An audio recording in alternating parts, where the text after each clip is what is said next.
Welcome to the Grumpy Guys with James and Adie.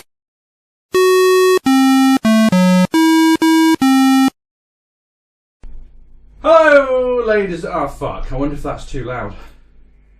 Actually, that wasn't too bad. I'll start again now because I don't want to destroy it. I'm just going to flick back over onto the sound to make sure it doesn't clip it again.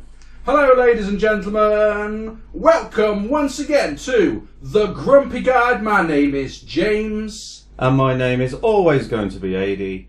And today is a very special day. We are going to be running through some of the upcoming films, their trailers, and do what we kind of did in 2014, which is where we offered our thoughts on just based on the trailers before we'd actually seen the film. So a lot of it's going to be bollocks, but you never know, it might be right. Totally. And that's what's absolutely fucking weird, isn't it, if you think about it? Like you said, the last time we did a trailer Trashdown, I don't think we did one in... Did we do one in 2016 with... No, we didn't. No, I think the last one we did was Robocop, wasn't it? And all the last that one we shit. did was 2014. Fuck. So we are here 5 years later. Jesus. doing part another, two. doing part two, which I think maybe we should start doing every 3 months or so, because there'll be a load of movies coming out this year. There's loads of stuff coming out as well, isn't there? Yeah, But yeah. 2014. I could have sworn we did something in 2016. I don't believe so. I listened back to the 2014 one just this week. So when was bloody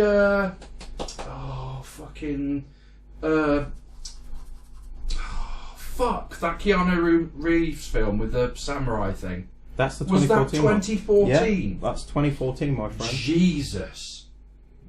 And I had my rant about the Rock and the cock. Yeah, you said one's got the rock. Hercules. Yeah, one's got the rock in it. This one's got the cock in it. And that was 5 years ago. 5 years ago. Jesus. Sorry, ladies and gentlemen, anybody that's religious, but fucking Jesus Christ on a popsicle stick. That is mental, isn't it? It is. And then you sit and think about it, and I'm sure they're all thinking, you better step up your game, lads, if you've only done this amount in 5 years. And we were right, though. Yeah. When you look at those films, we got it spot on, especially with Robocop. We were absolutely spot on with that. So, you know, today we're going to be talking about quite a few films, and I'll just list the films that we're going to be talking about in a kind of a chart show sort of countdown. We'll go from number 9, because we're doing 9 films. Maybe we should have done 10, but let's do 9. Fuck it, we're quirky. So we could always just pick one on the fly. Yeah, we'll do a 10th of random. But we'll go from 9. Oh yeah, just by the way, any clicks and sort of buzzing noises that you hear in the background, you can bollocks, because first and foremost, we're not professional, even though we sound fucking polished as fuck. We're not professional. we're just doing we're just doing this out of my grumpy towers, but we've got a fridge in the corner. And it keeps our Dr. Pepper and our Coca-Cola and any other beverages that we decide. Have you had people talking about the sound quality or something for that? No, but I'm just to preempting the moaning little twats that go, no, there's lots of buzzing in the background. Oh. Fuck off. You can just fuck off if you don't like buzzing. Because if you don't like buzzing, quite frankly, you shouldn't even be outside at this time of year, because all the fucking bees and wasps everywhere if you don't like fucking buzzing, so fuck off. Anyway, so there's 9 films, and I'm going to do a countdown. But we're going to do it in a quirky way. So I'll do 9, 88, me 7, 6, all the way down to number 1. So I'll start with number 9 is going to be Jumanji, The Next Level. And the next one? Will be Star Trek Picard, the new series that's coming from Amazon Prime next year. Looking forward to that one. Rambo, Last Blood is number 7. Followed at number 6 by Charlie's Angels. Then number 5, Terminator 6, Dark Fate. This will be trailer number 2. And we are also going to have a look at Joker, starring Joaquin Phoenix. Yeah, so number 4, I should have said that number 4 will be Terminator Dark Fate, the original teaser trailer. There's 2. And as Adie said, number 3 will be Joker, the teaser trailer. And then we're also going to do Star Wars Episode 9, The Rise of Skywalker, which I'm sure he rose quite a lot when he was on that island with Round. I bet he did, especially when he's got those big green tits to suck to get that milk out of. Yeah, I remember that from the Last Jedi conversation we had. And then, ladies and gentlemen, and every single possible sexual variation in between. It is Top Gun Maverick, the official trailer, the 2020 film, and I'm not going to start wanking it quite yet, but fucking hell. But we'll save that for the actual review. So without further ado, let's play. And I'm going to say this right off the bat. This fucking film stars Dwayne fucking Johnson, The Rock. And I told you, Dwayne, in the last episode, stop doing these fucking shit films. And you're still doing them. What the fuck are you doing? Jumanji the Next Level. What fucking level is there? Jumanji was a good film, right? What's the point in remaking it with the worst actor you can ever think of? A guy that wouldn't have even done very well playing one of the fucking CGI monkeys in the first one, for fuck's sake. And the Next Level as well. The Next Level. It didn't even have any fucking levels in the original film. It was a board game. And what they're turning it into, a bloody digital handheld fucking thing. I played Jumanji. And it's a cartridge in little thing. Fucking hell. This is going to be bollocks, this is. I can tell straight away that this film is going to be fucking shit. I'm just sitting here listening to your rant because I know it's got The Rock in it and I know exactly how you're going to react as soon as we suggested it. Oh, this is just absolute bollocks, though, isn't it? It is bollocks. And I've just realised something, that we will need to put our headphones on because we won't be able to hear it. The whole of the sound setup is linked through to my sound system that is connected to my speakers. So yeah, just hold that button down and eventually it'll go doo-doo and it will just keep flashing. Is it flashing now? It's flashing. Is it doing anything? It's just flashing. Is it flashing blue? Yeah. If you put your headset on now, can you hear?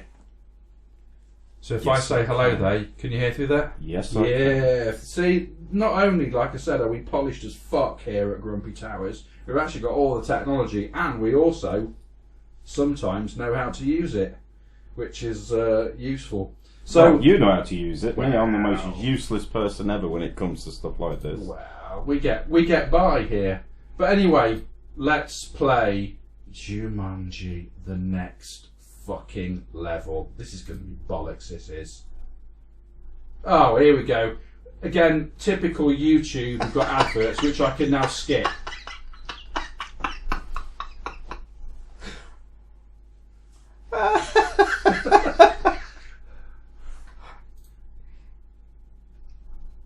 I can't see it. Oh, it's just bollocks, isn't it?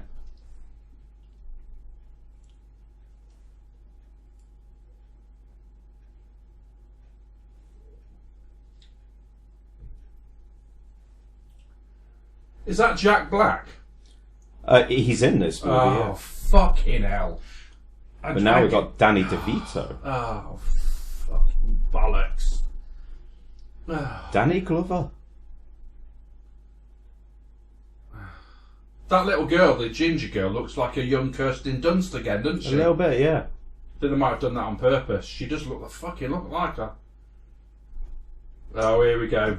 This reminds me of Tron Legacy. Yeah, it is. Oh, look, Danny Glover as well. Fucking hell. I love Danny Glover. He's great, but what the fuck is he doing in this? Well, he's in his 70s. He's probably thinking, I need a job. The Rock.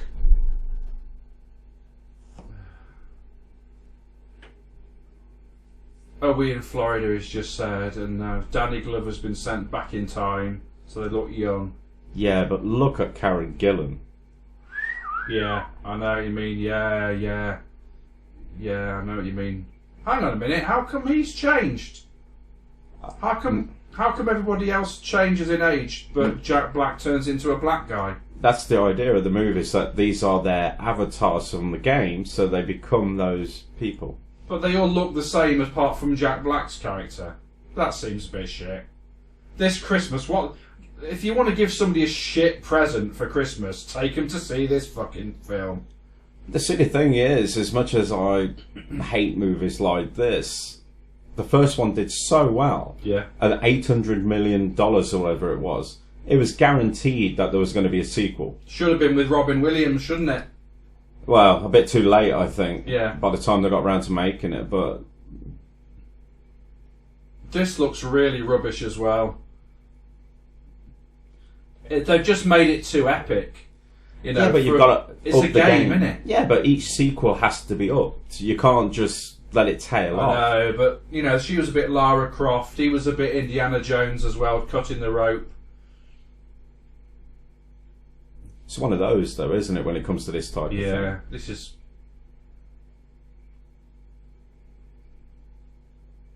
Well, he's just joking about having a stroke or something. That just looked absolute fucking bollocks. That film. It's Sorry, not but something I'm going to watch. I didn't watch the second one because, for as much as I say I like The Rock, and I do, you're the one that hates The Rock. oh fucking yeah. You know, don't get me started. it's not a film I'm interested in. And as much as I enjoyed the Robin Williams movie, it's not something I'll go back and re-watch over and over and over and over and over and over because it just doesn't. It's probably one of those films that you could probably watch once a year, if that. Yeah, exactly. It's not like something like Robin Williams watching Hook, for instance. Yeah. I can watch that film over and over because it's fun. And it's something I enjoy watching. But Jumanji, I wasn't asked. And I wasn't asked when they announced the sequel. And it doesn't matter how gorgeous Karen Gillan looks. I know. It's not enough to drop me into the movie to want to watch. It's not enough. Not for me. And it just looks. I'm sorry, but fucking hell, that looked absolute fucking shit. And like you said, it was just like Tron. He's got sucked into the game like they have. Yeah. That something went wrong with the electrics, you know, to cause it. As opposed to what Jumanji was with the board game, it was obviously this mystic thing that could, you know, take you in there. So that's almost like they've changed the storyline in the sense that the Jumanji game on this one took them in by mistake, whereas the Jumanji board game, yeah, like Tron, but sort of not like Tron because even with Tron, the Master Control program took Flynn. Yeah, but it took him on inside purpose. the game. That's what I'm saying, which is what's happened there. Yeah, it's digitised them, hasn't it? Digitised them. Whereas I think the original works better because all of the magic, so to speak, comes out of the game. Yeah, it does. Yeah, which is more impressive to me. Yeah, and more it fun to infiltrates watch. the real world, doesn't it? And exactly. that's how Parrish. What's his first name? I can't remember what his name was. Somebody Parrish. A long time ago. He comes back. Robin Williams comes back, whereas he disappeared into the game when he was a little boy. And he's a grown man. Yeah, which is even funnier because he's like dressed in leaves and stuff. But this looked bollocks. Just to clear the palate and actually start something a bit more upbeat, let's have a look at the next one. And I think I'm going to hand over to you to introduce this. Let's pop some Pringles and get ready for what should be, I think, one of the best films. It's not even a film, it's a series. But let's pop some fucking Pringles. Take what you like. What's that? Is that the Texas? I like the flame grilled steak. Let's have them. I'm just going to do this for sound effects. The lids just come off. Then I do this. Tear it back. And then the crisp eating. Lovely. That was perfect. That was classic Pringles. These are just amazing. I love Pringles so much. Well, we must do because we have them every grumpy guy. Every time. Every time. And like I said before, this is another appeal. Just in case you're listening to the makers of Pringles, we love Pringles so much. We will review the shit out of Pringles. Let's just have a look and see who makes them. Pringles. Looks like it's probably just made by Pringles. Must be their own company. Yeah, but whoever they are, they make delicious snacks, and these are probably the best you can get. And if you're interested in an advertising deal, grumpyguide@gmail.com. Absolutely. Thanks very much. Can't really say much more than that. So, without further ado, let's play Star Trek Picard. the Something that official was teaser. only just announced less than a year ago, and then released the trailer quite early. The teaser that they did, but then they released an official trailer at Comic-Con. Is this the one that we're going to play? Is this the Comic-Con one? If it's that long, yes. It's the official one. It's like And 2 minutes it's- 23. 20 years later, Picard has obviously left the Federation. He's retired, and something happens which has drawn him back in, and he's going on his own mission. But he still informs Starfleet because ultimately he's the captain. You know what I mean? So I watched this trailer moments after it was announced on Comic-Con and whipped my cock out like a fucking helicopter. Started spanking like a chimp on heat. I get excited for TV series. It's like I like Lucifer and stuff like that, but nothing has grabbed me, apart from maybe Bosch, but nothing has grabbed me more than this trailer. Why? Because I'm a fucking huge Star Trek fan of the Next Generation. All the movies, even no matter what anyone says, Insurrection is not very good. Fuck that. It's still great because it's still got that cast. Is that Tom Hardy Insurrection? No, he's in Nemesis.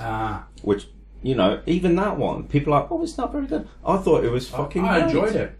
There's nothing wrong with that movie.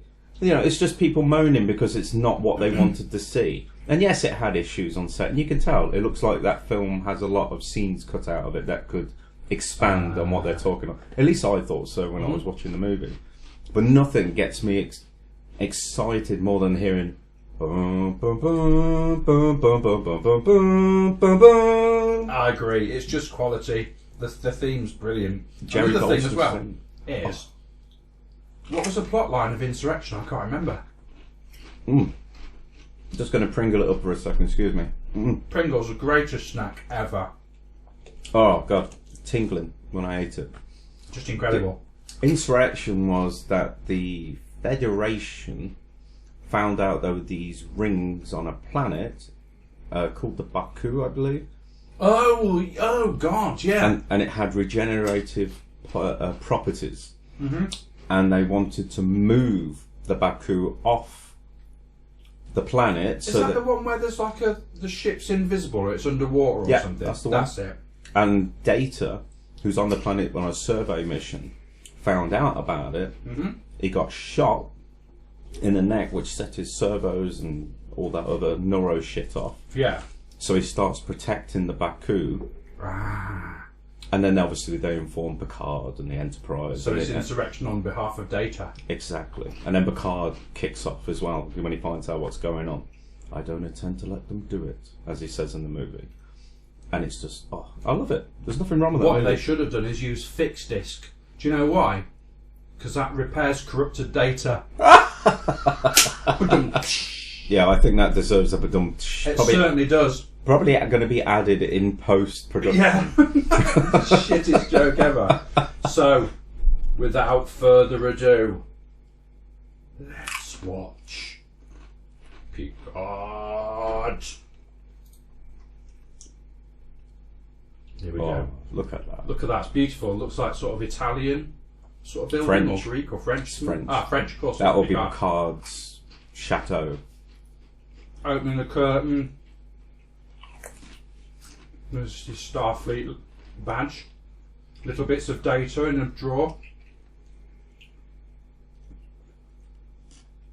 It looks lavish, doesn't it? For a TV series, the budgets for these things must be enormous now.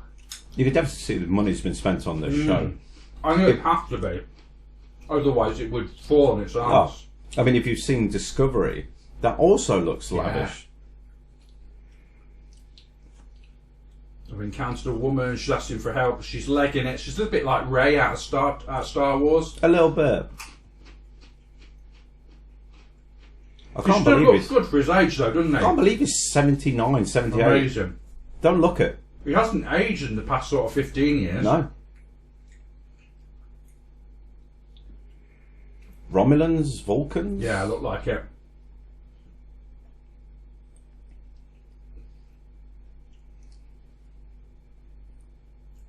Be the captain, I remember.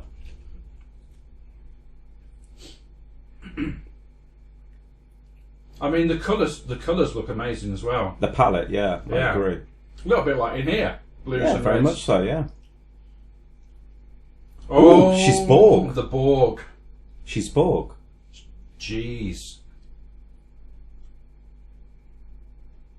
Jerry Ryan from 7 of Voyager. 9. Yeah, yeah. 7 of 9. Engage. What you need next is the other woman. Now this bit gave me goosebumps. Oh yeah. This is quality.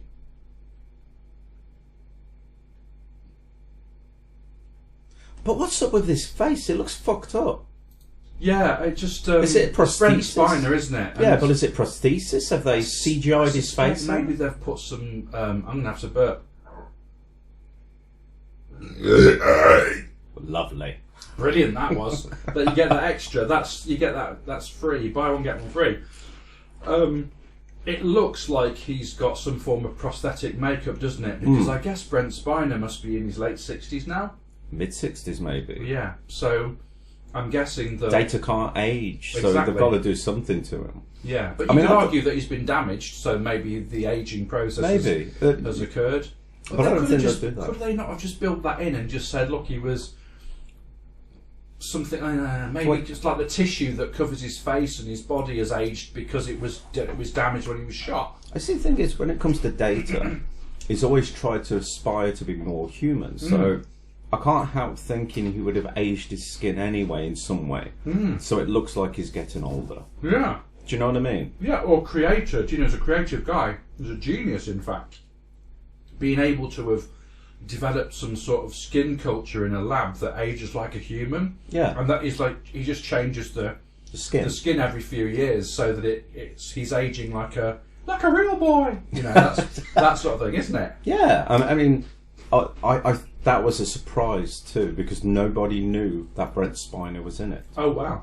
So that last shot everyone must have just erupted when they saw that. Yeah, I mean, they set the idea up that he could still be alive with B4 in Nemesis, didn't they? He tried to load his memory onto his brother. Yes. So that's obviously where that's Law, is it? No, it was the other one, wasn't there? There was a B4. Oh, okay. Who was meant to be the prototype, the first one. And he tried to download his memories and stuff like that into him so he could become more than the sum of his parts. Okay. And they nodded that he did because he started singing a song that Data had sung earlier in the movie. Oh, yes, I remember that. So the question is that B4 that you're seeing there? Or is it actually the remains of the Data that got destroyed on that massive fuck off Tom Hardy shit? That's whereas, a good point. you know, he's there going, "Oh, I'm gonna kill you, Captain." Oh, he didn't do that, obviously. Oh. I see the bulb in your eye. I didn't see the bulb until I was a man, and by which time I was playing a brick. And I was still a child. That trailer instantly took me back to being a child, watching Star Trek The Next Generation. Quality. Instantly. And of all the trailers we're going to watch, and then, let's face it, there's a few on there that's going to make me fucking rip through my pants like I've got... Webbage. Yeah, like gamma radiation has been spotted onto my crotch, and it's going to turn green. Is Deanna Troy on this? And that's what I was about to say next. William Riker and Deanna Troy are back. Oh! Are they married? They are. The question is, are they still married? Good point. Are they where I'm hoping there's going to be, because he went off to be the captain of the Titan at the end of Nemesis. I want him to be the now captain of the of the Starship Enterprise. Who, Riker? Yeah, because there's no way you can do a Picard series without at least an appearance of the Enterprise. Could Picard end up being the captain again? I don't think so. No. It would change the story then, wouldn't it? Yeah. It would make it Star Trek again. You have to see him from a different perspective. This is him in his declining years, so to speak, which has obviously been quite bored at the chateau, from what you can see there. Yeah, it looks boring. So now it has to be Riker's ship, in my opinion. And you've got to have a cameo by the Enterprise. It's synonymous with him. It's like having Captain Kirk in there, but there's never any Enterprise. Was this a Roddenberry production? Roddenberry's been dead for years, but it would still be done by those people. The question is it canon? I think so. So if it's canon, then they can't... It's not like Never Say Never Again with James Bond, right? with this series, they should, in theory, be able to use the same spaceships and stuff like that and refer to them in the same way. I mean, the question is this... Okay, I found this on the web for this series. They should, in theory, be able... Shut up, Siri. Who asked you? No one. This is Adie's phone deciding to interject and start searching for stuff. I didn't even ask her, the stupid bitch. So... So the question Funny. Is this Star Trek a continuing of the timeline from Next Gen, or is this a direct response to the Calvin timeline that J.J. Abrams set up in the new movies? Is it that timeline? Now that would be interesting. Oh yeah, God, yeah. So which way are they going? Is this a different Picard than we know? Or is it just from the original timeline? Well, I can imagine fans getting a bit pissed off if that's come from the Calvin timeline. But here's a little question for you. In the J.J. Abrams universe of Star Trek, did Data exist? We don't know because it's set back in the era of Kirk. Did Picard exist in J.J. Abrams? He didn't, did he? Because we No, never because referred it's to not any referred of to them because it's we're all the still future, isn't it? Yeah. So the question is this a spin-off from that? No, or, I would hope not. but we don't know. We'll Unless find they're out. trying to, you mean unless they're potentially trying to bring the two together? Possibly. I mean, we'll find out when it starts, because if Romulus doesn't exist... No, it's got to. It's got to be the original timeline, because he said, Data sacrificed himself for me. Yeah. It's got to be, hasn't it? It's got to be the original timeline. Yes. Yeah, of course it has. Otherwise it wouldn't make any sense. It would be like setting something 200, 300 years before. Which doesn't make sense. No, it wouldn't work. Oh, so okay. I think you're right. But, what do we think about this? I mean, my initial reaction, it was wow. And, when I watched this, I thought, until you pointed it out to me, I thought this is a film. I thought Picard was a film. And it looks, to all intents and purposes, like a proper full-on, fuck-off, big budget, blockbuster movie. It had the same action, the same sort of direction, the lighting... The whole thing, the absolutely interstellar cast. I mean, it's there for me. I told you, I ripped out my shorts like the Incredible Hulk. Yeah, but like you said about Discovery, lavish. Yeah. But this looked to me like a film trailer. It just looked that fucking good. Stands out, doesn't it? Yeah. And in fact, I think of all the trailers I saw from Comic-Con, this is the one I was excited about. And it Comic-Con was boring this year. I don't know how much you followed it. No. Apart from Jay and Silent Bob. There you go, there's number 10. There is the number 10 trailer. Yeah. Jay and Silent Bob reboots. Is that what it's called? Yeah, Jay and Silent Bob reboot. I just love those guys because, obviously they've got Kevin Smith. He gets the zeitgeist, doesn't he? I mean, he knows exactly what's going on in the industry, and he really does parody the shit out of it. And he knows exactly the best ways to needle these things the most. So calling it Jay and Silent Bob reboot is brilliant because he's perfect, taking the piss out of all the reboots. Yeah, and he's taking the piss again out of his own movie because he's saying he's remaking Jay and Silent Bob Strike Back because that's pretty much what it is. It's clever, really clever. Oh, I've made a note of that. We'll definitely watch that at the 10th.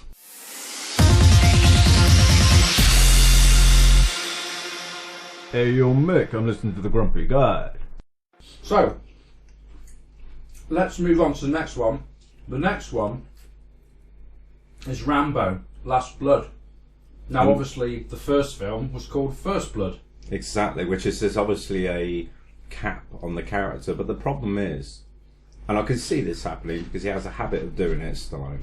He'll say, that's the end, I'm doing no more Rockies, no more Rambos, that's it, I'm done. 5 to 10 years later, welcome to Rambo 5 or Rambo 4. It'll be just with a new guy, won't it? If it happens again, yeah, they'll reboot it, but they won't be able to do it without him. No, it'll be like Creed. Exactly. It'll just be like another guy that goes lone, goes rogue. He's like a lone wolf guy from ex-Afghanistan vet, and you end up calling in John Rambo to go and find him And get him. and turn him in. But actually, what will happen is John Rambo will set him free, maybe even heal him and help him heal his wounds. Mr. Stallone, if you're listening to this, that is your next Rambo movie, because that sounds fucking fun. Yeah, can you imagine that PTSD guy from Afghanistan? And John Rambo sent in there to turn him in, but actually he goes there and he helps him, gets him over through his ghosts. As long as there's an element of them two fighting each other for a bit until Rambo can get through to him. Yeah. Do you know what I mean? Like a duel. Yeah, so in essence Rambo becomes Troutman. He Yeah. becomes Troutman. Mm-hmm. I'm here to help you. And then he can start saying things like, you don't understand, this guy will eat things that'll make a billy goat puke. Yeah, exactly. I've always loved that line. That's it. Sorry, I love that line. So for me, I was happy he decided to do this, because he did tell him a few years ago to fuck off, he wasn't doing another one. And then all of a sudden, as Stallone does, John Rambo, that's John Rambo, and he comes back and does another one. Yeah. You know, and it's the same with the Expendables. He finished Expendables 3. They were talking about a fourth one. Apparently there was an argument. He didn't see eye to eye with the producers. So he told them, we've got to go fuck off. You know, I ain't doing it, you know. So he didn't do it. Yeah. And now, after they finished this one, he's now putting tweets out going, oh, I want to get the gang back together, you know, for Expendables 4. Good man. Do you know what I mean? Do it. Oh, I can't trust his word. That's the problem. Yeah, but he's great. Let's watch it. Let's watch the shit out of Rambo Last Blood. And then it's only 1 minute 45. So join us again. We'll talk the way through it. And then we'll give you our views. So off we go. Lock and load. Again, it's right at the beginning with his bow and arrow. Lionsgate, Millennium Media and Balboa Productions, of course. I've lived in a world of death. Oh, there he is on his veranda with his boots on. That is so much like Unforgiven. Absolutely, I thought that when I first watched The the silhouette trailer. of the guy by the grave, so much like Unforgiven. Do you know what I do like? It looks like to me, although he's got a ranch, he's dug down and living under it. Oh, he's like a survivalist. Yeah. He doesn't age, does he? No, well, he does, but he's aged well. I know people slag him off for what he looks like, but he actually has aged pretty well. But that's what happens when you keep yourself in tip-top physical shape.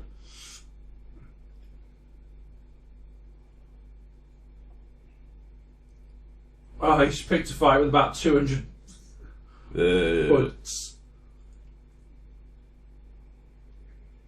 He likes making stuff as well, doesn't he? It's become like the A-Team with Rambo.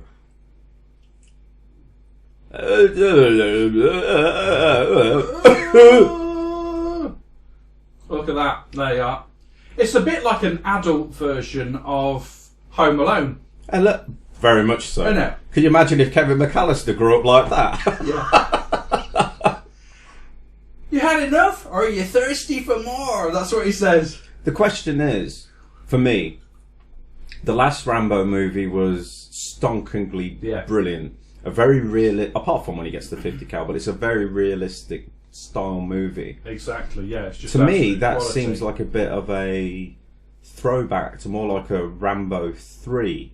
More action. Yes. Instead of going for more of the same of what it was originally called John Rambo was, which was a very down to earth, pissed off Rambo, fuck the world, as he says. Yeah. And now it's like, oh, I'm back home, you know, things are going to go wrong again.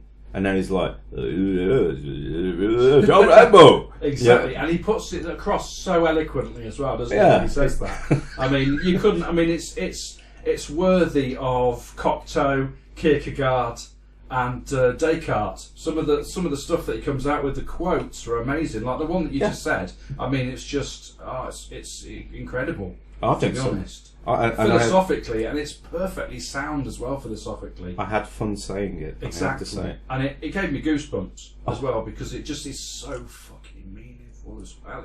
It means the shit out of it, doesn't it? I'm quite happy you enjoyed the performance, if I'm honest. I'm not an actor, but that was pretty good. It was bloody good. And that was a 1 minute 45 of, like I said, an adult version of Home Alone. So I didn't think of that until you said it. I just think that he needs to put a tarantula on somebody's face, and then he's kind of there, then, isn't he? He is, but the only difference between Rambo and Macaulay Culkin's Kevin McAllister is that it won't be a tarantula on somebody's face, it'll be his fucking foot. Yeah. And then he goes, "Keep the change, you filthy animal." Yeah, keep the change, you filthy animal. That's it, yeah. That's quality. So that looks bloody good. I think it's just one of those ones where you just want to watch some action, and you're getting bored of Liam Neeson with fucking Taken and bloody everything else he's doing. The thing is, after what he said recently in the media, I don't think people are interested in watching Liam Neeson I think anymore. his career's over now because of that. Pretty much. He'll either have to sit it out for... It's like almost committed... career suicide. Career suicide, yeah. I mean, and what a thing to say. I know what he meant, though. But I understand what he meant, said. but it's not how he put it across. No. And then he kind of just kept quiet. Yeah. You know, and then all of a sudden when everyone's like really kicking off, which they should, yeah, they're all kicking off going, "What the fuck is he talking about? You fucking weirdo." Yeah. And then he's like, I didn't mean that. I meant this specific guy I was looking for, not all of them. Yeah, exactly. Yeah. But it's too late. It is. You know? Either way, I'm looking forward to this movie. Yeah, I love Rambo. I think it's going to be good.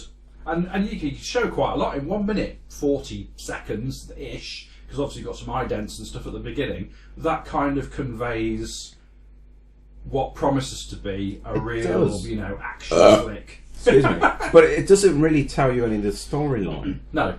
Which, if I remember correctly, the storyline in this one is he has a friend who has a daughter or whatnot who gets taken by the Mexican cartel. So he's like Taken then. Yeah, gets taken by the Mexican cartel. So she goes, "Oh, Rambo, somebody needs to go and save her." And he goes, "Oh, exactly. Another and she goes, quote. Yeah, exactly. And off he goes. Yeah.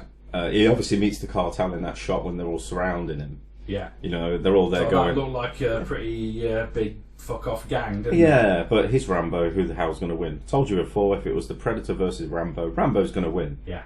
So, same again. Obviously, he must get her back. They go back to wherever his home is. And get followed. And he gets followed. They come to him and he's like, big knife. And he takes them out. Yeah. That's one what by the film's one, about. A bit like in High Plains Drifter, where he's taking them out in the town. Exactly. One by to one. be fair, the only reason I suggested this trailer is just because I like doing the Stallone impression. That's it. But to be fair, I think it's going to be fantastic. Yeah, it's going to be good. We didn't do what we were going to rate this, but that's a 10 out of 10 there, just for enjoyment factor on the trailer. I don't think I'd rate a film like this out of that high. I'd probably give it maybe a 7, because I'm not like a big sort of Stallone action fan. I preferred him as Rocky. I didn't like him so much as Rambo. And you must have loved him in First Blood though, because he was good, but I still prefer him as Rocky. But for me, the first Rambo movie is more about PTSD than it is about him doing anything else. Mm-hmm. He's a damaged chap. Yeah. You know, he just wants to be left alone to deal with his issues, and then some fucking fat prick of a sheriff comes over and says, "You should take a shower." Fuck off. Yeah. I think I would have reacted the same way. Fuck off. Who asked you? And I didn't want this fucking lift either, so fuck off. Do you know what I mean? Imagine that with the film. I tell you what, they should do a remake with Jason Statham, and that's exactly what it would have been. Fuck off. I don't want it. You know what I mean? Exactly. Prick. Yeah, so you're rating that as a 10. Only because I know I'll enjoy it.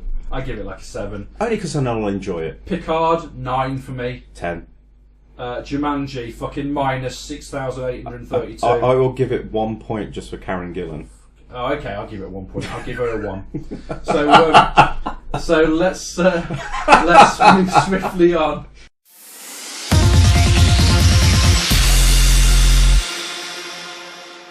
I am the League of Shadows, and you are listening to the Grumpy Guide. Charlie's Angels. Now, I fucking hated this trailer when I watched it. yeah, I can imagine these sort of films, even the ones with bloody Lucy Liu and Drew Barrymore and Demi Moore, that it was alright, but it was just the bikinis that were the best bit about that film. To be fair, I actually thought those movies were fun. Yeah. But only because it didn't take itself too seriously. No. Do you know what I mean? They didn't try to make It was a parody of itself, Yeah, wasn't they didn't try to epic it up and turn it into something it wasn't. it? No. Which is why I enjoyed it. And Crispin Glover's a good bad guy in the first movie. Yeah. And Demi Moore, who looked amazing, to be fair, in that movie. Considering I mean, that bikini, bloody hell. she looked amazing. Her body was amazing. I bet she still looks good. Oh, I can't imagine that she's changed that much, to be fair. No. Oh, here we go. This is going to make me throw up. I mean, I like Kirsten Davis, but fucking hell, she's miserable. Let's watch it and just see how shit it is. This is Charlie's Angels. No, it's not. Got adverts kicking in as normal. So we'll just talk over those and then I'll skip and then we'll jump on to Charlie's Angels.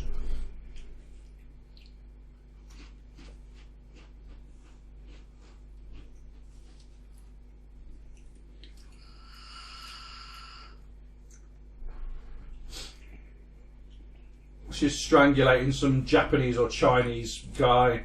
To be fair, I only Lots of think the fighting. reason she's done this movie is to make her look like she's interesting. Yeah. And I don't mean that in a rich. And there's Patrick Patrick Stewart's in Stewart. it. Okay, Yeah. it gets a point. Yeah. This will get a point simply because of that. Is he But the making? rest Is of he it playing just looks Bosley though? rubbish. She looked like Miley Cyrus. I'm just not interested. It's got a good couple of actors in it I like though. Was that bloke from Gladiator? Yes, it Yeah. is. Diman Hassel, I That's think is his it. name.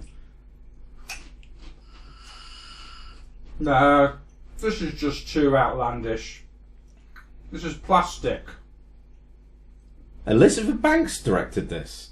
Really? Perhaps she's just a real big fan of him then. This is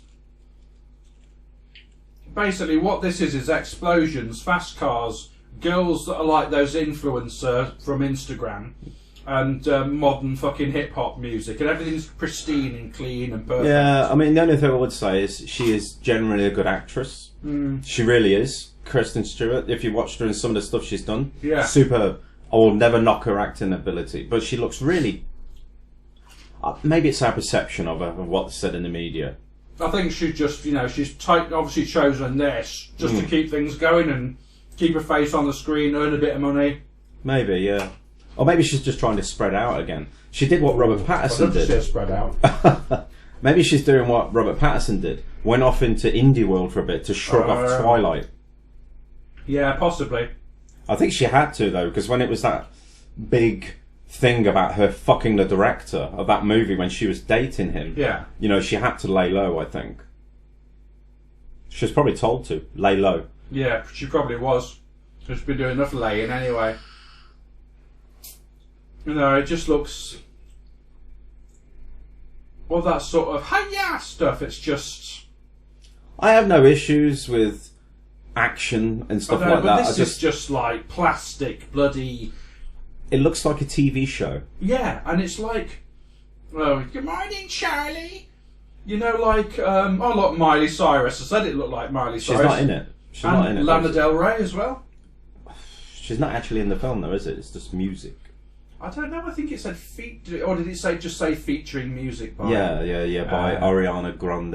Ariana Grande, Miley Cyrus, Yeah. Lana Del Rey. But that's really funny because Ariana Grande and Miley Cyrus, I can understand that in terms of the genre that they're in. But Lana Del Rey genre is completely different to I Miley actually Cyrus. don't know much about Lana Del Rey. She's really proper, sort of like dark lyrics and stuff. I mean, she's great, and her music's fantastic. But this just sounded shit. The music sounded shit. They all look like those little plastic Bratz dolls. Do you remember them? From I a few do. years ago? My little cousin loved them. But they look like that, and it's just, they look like Barbie, sports car Barbie version. Do you know what I mean? That sort of, everything's plastic and everything's got that sort of sheen to it. It just looks, so fucking shit. To I me- hate this film. We haven't seen it, but to me it just looks cheesy. I'm going to give it I'm well one because of Picard, and that's it. It gets a 1 from me too. I like Kristen Stewart, and I generally think she's a great actress, so I can't knock her for it. I still think she's doing this to up her profile a bit. Yeah, that's what I think. In fact, if they really want to up her profile, which I think would be absolutely amazing, cast her in the new Batman movie opposite Robert Pattinson. Oh, God. Just imagine. Is that trailer out for that yet? No, Tonight, there's no filming taking No. place. I'd imagine Robert Pattinson's going off to pump iron because he's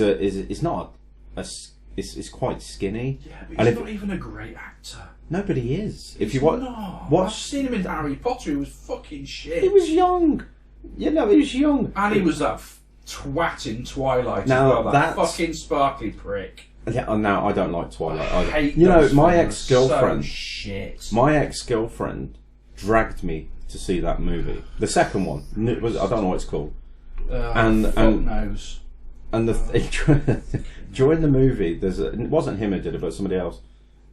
Dr. Pepper. Yeah. That's lovely. So, what happens in the movie? At one point, one of the other guys, I think he was a werewolf or something. Mm-hmm. And I just got to point out that this cinema screening was full of teenage girls. Oh, God. And I mean teenage girls, 16 to 20. And then there's me, who's in my mid-20s, sitting next to my girlfriend watching a film I didn't want to watch. And was she a similar age to you, was she? My Early girlfriend's the 20s? same age at the time. Yeah. My girlfriend at the time, not now. Yeah. And we're sitting there, and there's a bit where it takes his top off, and the fucking place went, ooh! And I literally leaned over to my girlfriend and said, and you keep telling me that girls are more mature. Yeah. And she went silent. And I thought that was great, because it was like It's one just- for the guys. I must have been the only guy in there. Anyway, I can't knock Patterson because I've seen some of his indie stuff, and I think he's a bloody good actor. Really? Yeah.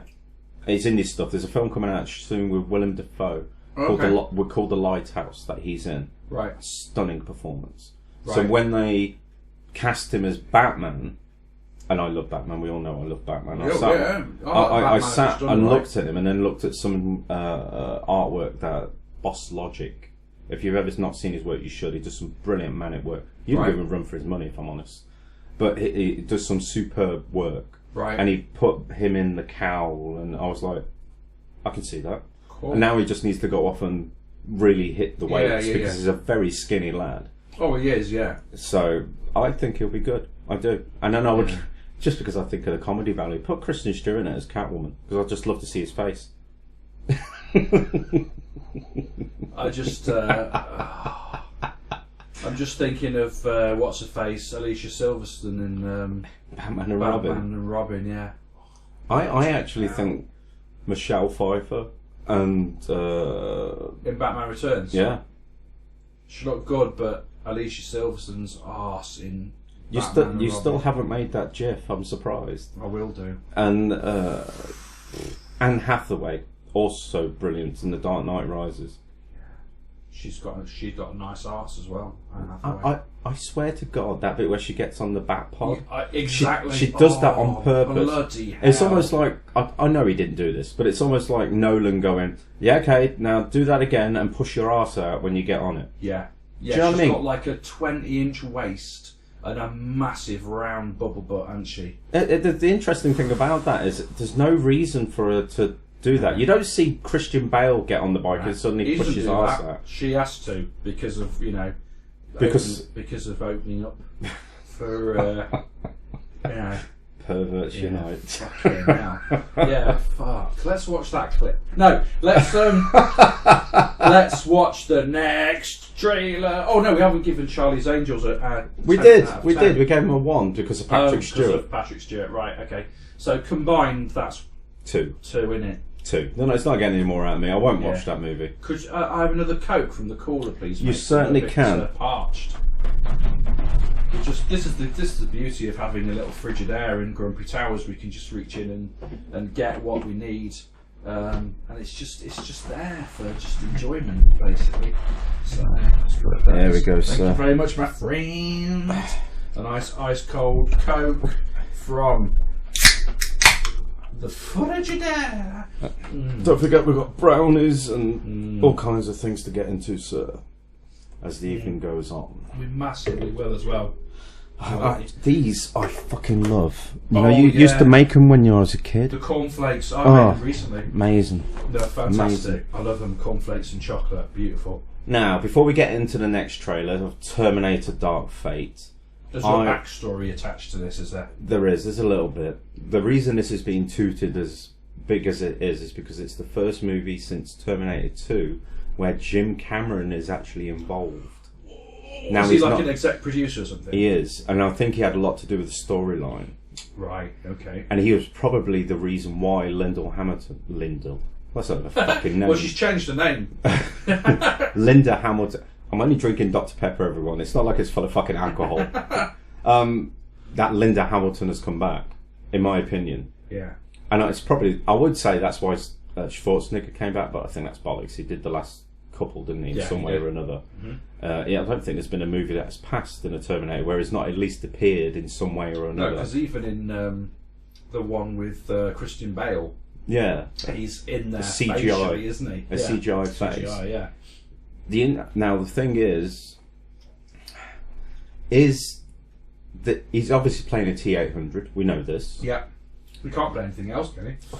I thought originally they were going to have him actually be this was the face Skynet based their Terminator on. Okay. Because A bit like Dyson or... yeah, but they're saying, whether it's true or not, that this Terminator is the first Terminator from the first movie. So that doesn't make sense to me.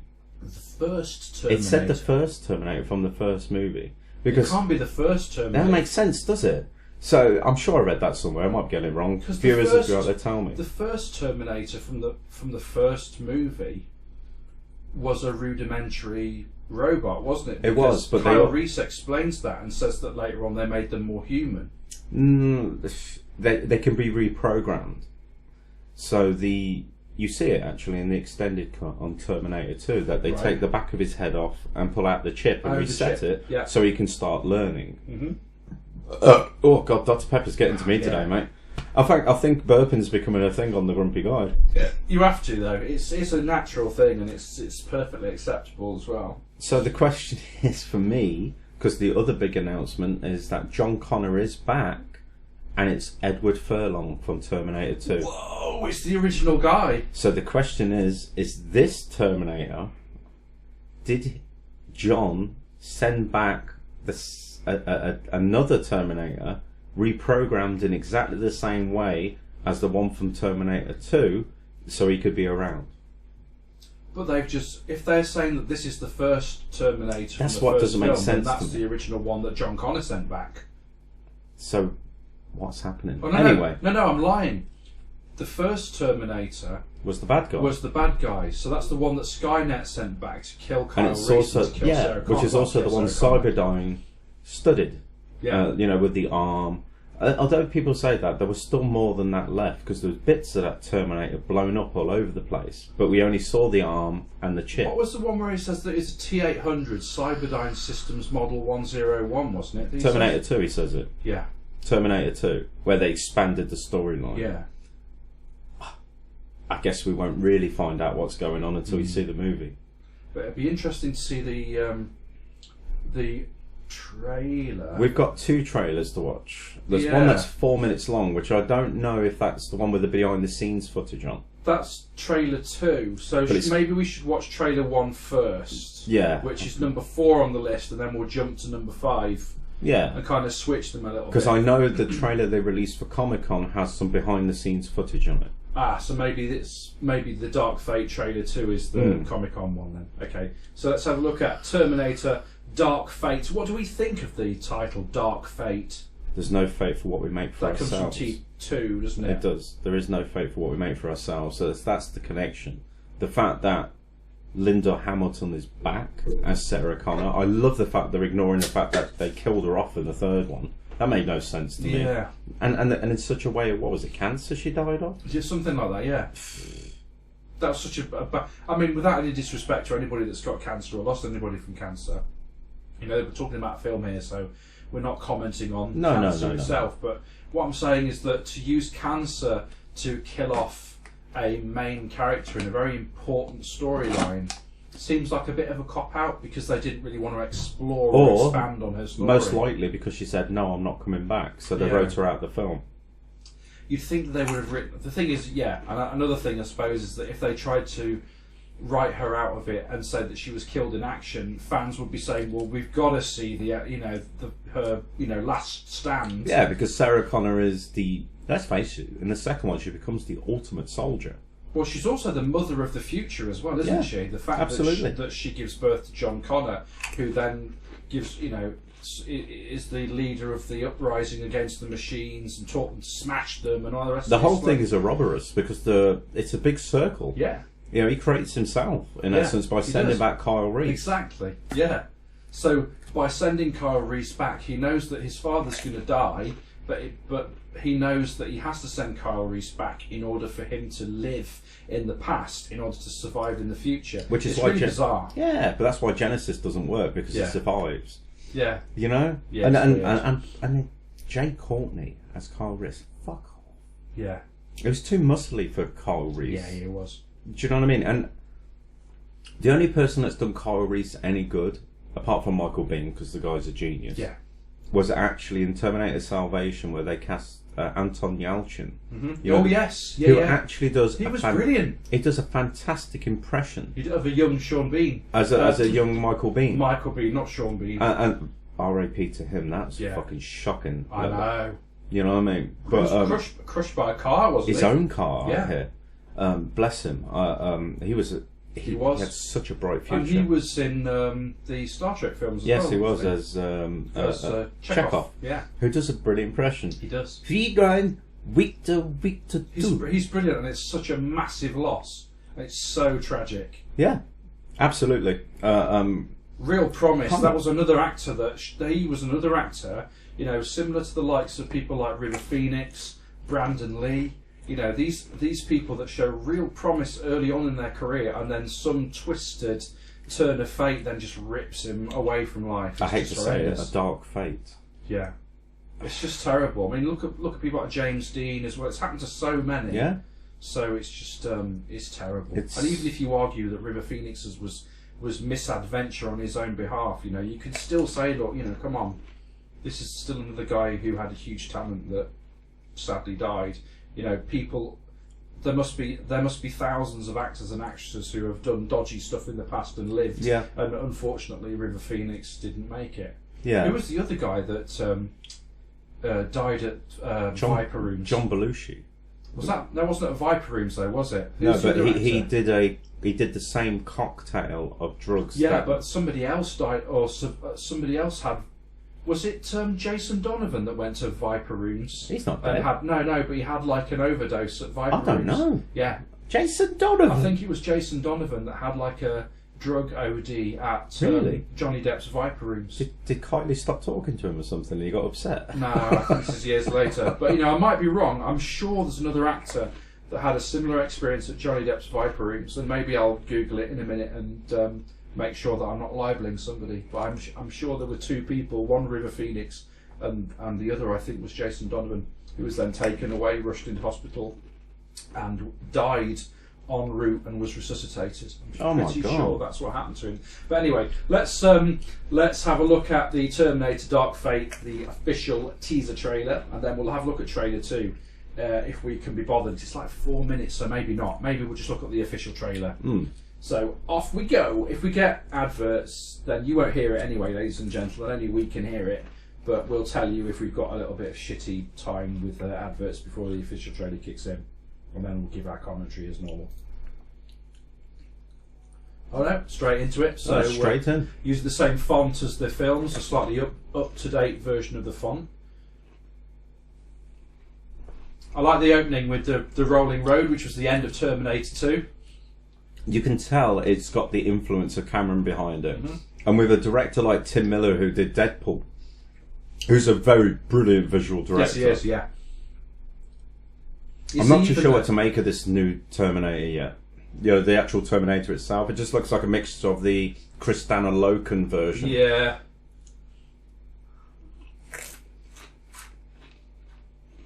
See, that looks interesting. Looks very much like the T1000, isn't it? So it's like a T1000 over a T800 type look. Yeah. She's obviously a Terminator. Or a version of one. Yeah.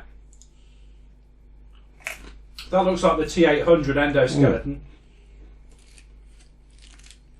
Then here we go. Getting out of the car comes Sarah Connor. She is a wonderful actress. Linda Hamilton. I've loved her for years, ever since I first saw her in this film. I loved her in Beauty and the Beast in the 80s as well. Fantastic series. She's just, and she was great in Terminator 2 Judgment Day. She was in Children of the Corn back in the day. She's been in so many films. She's just fantastic. Did she date Jim Cameron? I'm sure I think that. so. Yeah. I think so, yeah. The one thing I love about this is she's Didn't what? Gaylan Hurd as well? Did she marry him at one point? Gaylan Yeah, Hurd? I think so. Yeah. It's those two. She is back in almost the shape she was for Terminator 2. she is. Or at least what she can do at her age. Yeah. That's fucking phenomenal. She looks amazing. I Yeah. mean, I won't ever, knock her. She looks fantastic. She looks like the woman that played Carol in Walking Dead. She's got that sort of gritty, middle-aged lady, a lady of years, but she's got that grittiness behind her. She can still kick your ass even if she's in her 60s. Agreed. Do you know what I also like about this trailer? They're keeping it quiet what actually Arnie does in this movie. Yeah. You get to see one shot of him, that was it. Yeah. And what's he doing hiding out in the woods? That's the interesting thing. Exactly. You see that T1000, he looks a little bit like Brandon Routh, only a sort of a... You think so? Yeah, a little bit, yeah. I can't see it, but I know where he's from. The last time I saw him, he played on Agents of S.H.I.E.L.D. and he was the Ghost Rider. Oh, okay. Which was actually pretty good, if I'm honest. That's the only thing I recognise him from. Right. No, I said he just looks like Brandon Routh. I'm not saying it is him. I think I think he looks more like what's his fucking name? You've seen Die Hard 4? Die Hard 4, yes. He looks more like the guy that John McClane is protecting. Oh, okay. Right. Yeah. So, but what do we think to Terminator Dark Fate out of 10? I know, I'm going to give it an 8. I was underwhelmed when I first watched the trailer, and I don't know if that's because I've got Terminator fatigue. Maybe. It has had a battering, hasn't it? Yeah, and I think maybe... I like Genesis, don't get me wrong, it's a fun movie. Yeah. And I'd rather, instead of them doing this movie, I'd rather have seen a continuing of that. Okay. Because I don't know which way they're going with it. The fact that Arnie is a T1000 now, because his chips inside. I'd rather see where they were going with it. Is in this Arnie? No. He became a T1000 at the end of Genesis. Right. So I would like to have seen what they did with that, but the only reason I'm a little bit excited about this is because James Cameron's behind it. Yeah. And I like the director. And it looks good. And I like the fact that Linda Hamilton's back. Me too. The setting looked very similar to T2. It looks like it's in Mexico. It's got a kind of desert surrounding scenes to it. I'm not giving it anything higher than an 8 because, and I think my reasoning for that is that the baddie Terminator looks a bit shit compared, with some of the things that they could have done. I loved the fact that you saw that metallic T800 style, and it was black metal, which looked fucking awesome. Question is, why is he black metal? Is it a new alloy? Probably, yeah. But the fact that he could liquefy himself in the same way that the T1000 could, I'm not impressed. I didn't actually like that in Terminator 2 Judgment Day, to be honest. I didn't like that effect. The first time I saw that effect was in a few years before in The Abyss, and I thought that was brilliant because same company. Water. It was literally the same company that did that effect. It was the way the water was being manipulated, and they just basically copied it and used it for what do you call it? The pneumatic polyalloy. A pneumatic polyalloy. That's it. Yeah. So I can't say it either, and neither could he. But I don't exactly. But I don't like the way that looks. I find it a bit of a cop out, and I didn't like the fact that he was fighting physically with her, and that he created the knife edge. Like in there's a few too many T2 references with those two Terminators. I think they should have something different. The question is, where do you go with it now? There's only so many things you can do to update a Terminator, so to speak. I think the only way that you can go is the way that some other films have been, which is, you know, an all-out assault on Skynet once and for all to destroy it and undo everything. Which they did in Salvation, didn't they? Yeah. Maybe what they should do, I think he's got it wrong. When that T-1000 showed up, excuse me, the T-800 is obviously outmatched. So just send 2 of them back and it's done. Yeah. Seriously. Never mind. Oh, damn it, we didn't get it again. Fucking hell. Send another one. Yes, get another one back. What we got now? The T what? T5000. Alright, send that back. What send can that back. do? Oh, it's got built-in food mixer. Yeah. What are you doing? You've developed one that's got a built-in food mixer. You're supposed to be making it a killing machine. Yeah, but we thought the food mixer was more useful, so we spent all of our time on that. Right, let's send that back. What's he going to do? Make fucking smoothies for everyone? Get it? Get a banana and put it in. Look, banana smoothie. Yeah, okay, brilliant. Can you kill them? No, I cannot. I had my guns removed and all the rest of it. All of my runtime is for making smoothies. Like a fucking toaster out of Red Dwarf, innit? Remember that? Would you like some toast? Yeah, can you imagine? That's If brilliant. you ask me if you want toast one more time. That is so funny. I don't know. I don't know. It's obvious to me that I don't think that girl is a female Terminator. I think she's a human with enhancements. Oh, she's like a cyborg then. That's what I think. Kind of like what they've already done with Salvation. Right. With Sam Worthington, who I won't knock because I thought he was fucking superb in Terminator Salvation. It was good. The only person I didn't like in Terminator Salvation was fucking John Connor. Christian Bale annoyed the shit out of me watching that movie because he just went on shouting all the way through the movie. Yeah, it was a bit There was shouty. no dimensions to his It character. was a bit like he was in Rain of Fire, isn't it? It was very Yeah. similar to that. Very much like that. Yeah. And it's also the film where you found out that Bale can be a bit of a prick. Yeah. You know, we all that know guy was stood in his way or something, wasn't it was he? something to do with the He was lighting. shot. Yeah. There was someone fucking around with the lighting to fix it or something, and They he got kicked that off. round, didn't they? They recorded it. Yeah, Mick G, who directed that movie, who kind of stayed away from that. It's like nothing to do with me. But I'm hoping that this is a bookend and that's the end. Yeah, it's got to be. I don't want to see Terminator 7 with an 80-year-old Arnie using the Disney technique of de-aging their actors. Do you know what I mean? Well, yeah, I know what you mean. I That's a very controversial thing at the moment, isn't it? but it looks fucking superb. Yeah. Have you seen those videos of? There's an impressionist guy doing like impressions of Yeah, Al yeah, yeah. Pacino and And Arnie. it goes over his face and it just Yeah. changes them. What's it called? Deep fake, isn't it? Deep fake. Yeah. Yeah, it's crazy. We'll see, because Marvel's done some amazing stuff making Michael Douglas look 30 years younger Right. with Ant-Man and stuff like that. Oh, okay. And their technology is so good now that it's getting to the point where it's seamless. Wow. I mean, people out there are obviously movie fans. If they're listening to this, you'll know what I'm talking about. Yeah. So, I just don't want them to do that. I think Arnie needs to go, I think I've played the Terminator long enough. Yeah. And- But can you imagine if and they stuff got like- somebody that was as physically fit as Bruce Lee in terms of stature and physical build, and then were able to deep fake it so that it actually looks like Bruce Lee and have a fucking full on What's the better- game of death But made the thing- properly. Yes. The thing is, they could do that Yeah. now. It's just whether or not the family would agree to it. You know, Yeah, Shannon Lee and Linda. And Linda Lee Cadwell, yeah. Whether or not they would agree to do that. Although they have been trying to get a film off the ground for years, haven't they, lately, of telling the full story. Not the Bruce Lee story, Right. but, you know, more of his philosophical things. I believe. Okay. Yeah, so maybe something like that would be really cool. I could see that. I'd watch that. I'd fucking watch the shit out. That'd be amazing. Yeah. I would love to see what they'd do with it as well, to Yeah. be fair. Yeah, that would be Because cool. there's Once Upon a Time in America's coming out soon. Quentin Tarantino's latest. Is it a remake of the original? No, it's completely. It's Once Upon a Time in Hollywood. Excuse me. Ah, okay, sorry. So Once Upon a Time in Hollywood's coming out soon, and Bruce Lee is a character in that movie.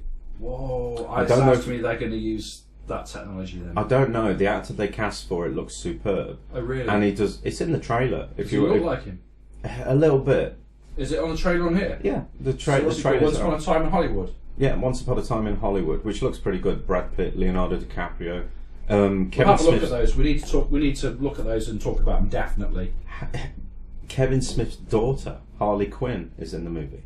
Whoa. She's becoming a great little actress. That's cool.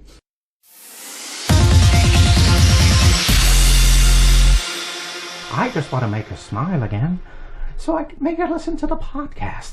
She leaves. Right, before we go off on a tangent, let's look at the next one. Now, I tell you, this one, when I first saw this, and it's Joker, basically, the Joaquin Phoenix version of the Joker character. When I first saw this, I couldn't really work out whether it was, and you'll be able to answer this, but whether or not it was within the Batman universe, or if it was some form of parallel Batman universe. I think Bruce Wayne features in this. I'm not sure it's Bruce Wayne. Yeah, as a kid, which would make the Joker 20 years older than him, at least.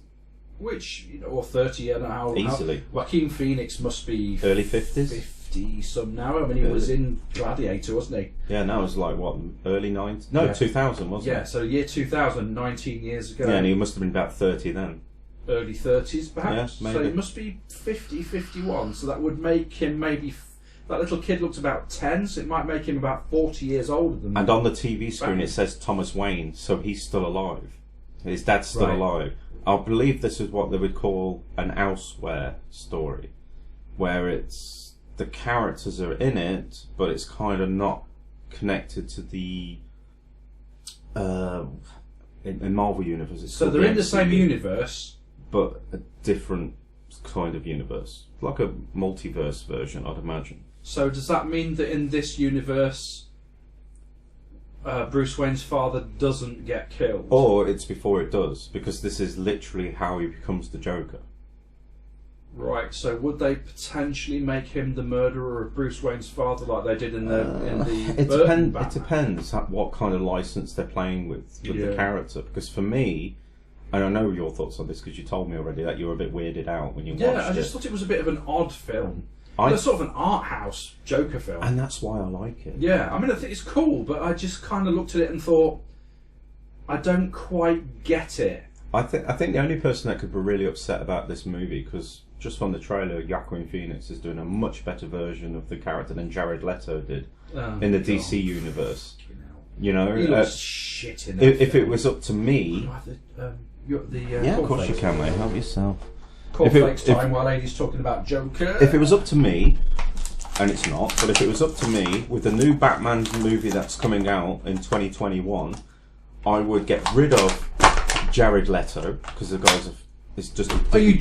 You better not be telling me that Jared Leto's coming in 2020. I don't know, but at this point, he's still part of the universe. Oh, he so better not be. But this is like a new reboot, isn't it? Because you're going to go back and tell Batman as I'm guessing an origin again. If you're casting someone as young as Robert Pattinson to do 3 movies. Mm-hmm. So what I would do. How many origin stories are there going to be? Oh no, yeah, everyone's bored of them. You should just literally set it when he's already Batman. But I would personally, because I didn't like Jared Leto's character. He tried his best, but he's following on from Heath Ledger. He had to do something different. Yeah. We know Jared Leto's a great actor. I'm not knocking that because he is. I just didn't like his version of the Joker. But what I would like them to do, which they probably won't, because no doubt Phoenix won't agree to it, I would put him opposite Robert Pattinson as his Joker. Oh. That's what I would be doing. Or I'd be trying so fucking hard to court Joaquin Phoenix in. Because this trailer, I'm not really overly Would they be doing this? Could this be convergence? I doubt it. I'd like them to. I think... You don't think there's any planned convergence? No, I don't. If there is, they've not told anybody about it. But for me, and you'll see the trailer in a second, everybody, if you're going to watch it with us, this is a full-on psychological thriller of somebody descending into madness. Yeah. And that's what... There's even lovely imagery of him walking down the stairs as the Joker. And at the start of the movie, you see him going up the stairs as whoever he's playing. And then at the end of the trailer, he's coming down the stairs. Descent. It's descent into madness. Yeah. And I never thought I'd say this. I am fucking excited to watch this movie. Well, Joaquin Phoenix is a great actor. No one doubts that. He's not fantastic. at all. He was almost cast as Doctor Strange, but he turned it down. Oh, really? He was not the first choice. Sorry, he was the first choice. Benedict Cumberbatch was not. So I think this is probably more along the lines of what Joaquin Phoenix likes to do these days. He likes to play offbeat characters. Oh yeah. You know, and I think he's good at it. Really, really good at it. And this movie seems tailor-made for his sort of ability and sensibilities of how he plays things. Yeah. And I just think this is fucking awesome. I just do. Trailer's going to go on. It is. Let's see what you think. I might actually enjoy this the second time round. So let's have a look. Here we go. Opening shot, I guess, of Gotham, maybe. And his name's Arthur, so he's not playing the Jack Napier version. No. And was Joker Jack Napier in the original Joker Not comics? that they never actually reveal who he is. That was done for the movie, I believe. The '89 Michael Keaton, Tim Burton Batman.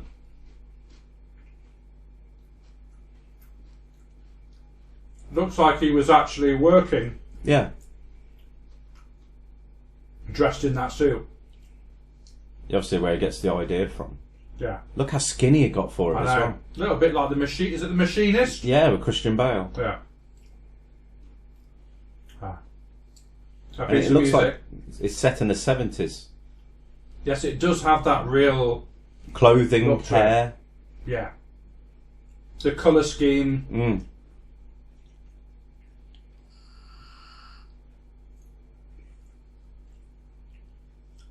Manic. And he's obviously depressed. He's trying to make himself smile. Yeah.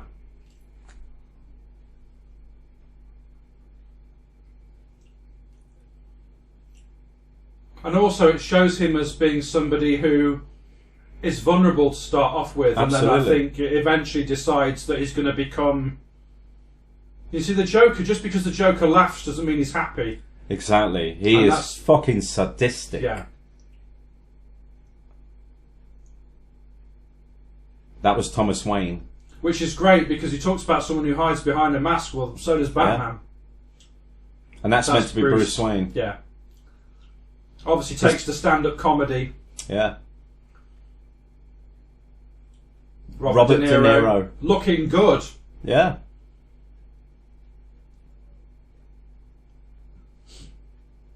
Oh, I'm getting chills. Me too now. It's cool. I really like that. Try and tell me that he does not look every little bit the Joker as you imagine him to be. Yeah. I mean, he'll never... That to me, let's just pause that now because obviously it's finished. That, to me, watching it the second time around, I think I was just kind of flippantly just clicking through things and stumbled across this and thought, oh, I'll have a look, and watched it and thought, no, carried on. I think it was like 2, 3 in the morning or whatever, and I wasn't really paying much attention. But that, to me, with the music, because that piece of music's really famous, it was written by Charlie Chaplin, so it's a really old piece of music. And it's obviously like the antithesis of what the Joker becomes, because that song is like saying that even if your heart's breaking, if you smile, it'll make other people around you smile, and then you'll see that life's worthwhile. And it's kind of like a very happy song about having a positive attitude in life. And this Joker is like the guy is smiling because inside he's raging. Yeah. And he's actually, like you said, he's sadistic. But the arc to get him from someone who's a loner, maybe with an elderly parent, or someone who's in Arkham Asylum that he's going to visit, and he becomes depressed, thinks that forcing himself to laugh, or maybe he's descending into some kind of mania. He makes him more vulnerable. People attack him, and then he decides at some point, I guess, to hit back. It looks like to me it has a break, a psychotic break. Yeah, it does, yeah. And it happens when he gets that... I don't know if it's in the trailer, but it looks like it is. When he gets beaten up on that train the second time. Yeah. And I think the break happens then. And if the person that's at the hospital, like you said, is probably an elderly relative, like a mum or a dad. Yeah. I'd imagine it'd be a mum, to be fair. Yeah, that's what I think. Perhaps. That whole Freudian, Yeah. Sigmund Freud thing about mother and all that. Yeah, sort of exactly. stuff. Yeah. Perhaps she dies. Which is, that's it. He's depressed. Mm-hmm. He's trying to make himself happy. Clowns are meant to be happy. even though they're fucking terrifying, if you ask me. Yeah. He's trying to make himself happy, and maybe he does something while he's wearing that makeup before he becomes the Joker we know that made him smile. And now he's chasing the tail of that, and the more he does, the more he likes it and loves it. Yeah. Because the Joker loves being the Joker. He's self-centered and he's full of himself. Oh yeah. That was the thing I didn't like about, in the Suicide Squad movie. He was like a lovesick puppy for Harley Quinn. Yeah. And it shouldn't be like that. The Joker is nobody of a lovesick puppy. He loves himself. That's it. Yeah. He won't give a flying fuck if Harley Quinn went off and did what she did. No. The only time he would hate that is if it was... If it undermined him. Yeah. And then he would get pissed off. Yeah, But the Joker I know smacks her aside. He's not arsed. If it doesn't service him, he's not bothered. Yeah. So I didn't like that version of the character. Yeah, exactly. It's all about him. Yeah. It's performance art. He is... he can't just go and murder somebody. He has to make a fucking big bit out of it. Well, look at, to be fair, Heath Ledger's Joker. I mean, it's great writing. It's not just down to the fact that he played that character brilliantly. It's down to great writing as well and direction and all the rest of it. But he played that character very much like that. I mean, you can ask that question. Could you ever see Heath Ledger's Joker having a girlfriend? No. No. Now he could do that. Well, hello, beautiful. Because he's manipulating. He's not saying, that you're going to be my new squeeze. He's not going to be like that. He's not after a girlfriend. He would use her to get what he wants. He wouldn't use her sexually because he's not. Because to me, I think that the Joker is an asexual character. He doesn't need sex. He's interested in himself. Murder that's it. and chaos. Do you know what I mean? Yeah. And that's why the Heath Ledger Joker admitting to himself that he's an agent of chaos. And again, tying it back to that version as well with Michael Caine talking about the fact they burn. Some people just want to see the world burn or something, he says. That's what it says. Some men just want to watch the world burn. Exactly. So, and that is what Heath Ledger's Joker is all about. Now, this Joker, I think, is a victim of society. More than any other Joker version that we've seen before. He looks like a victim of society in this movie. Yeah, so he's fighting back. Yeah. So he's saying, you've trampled me, you've made me the lowest of the low.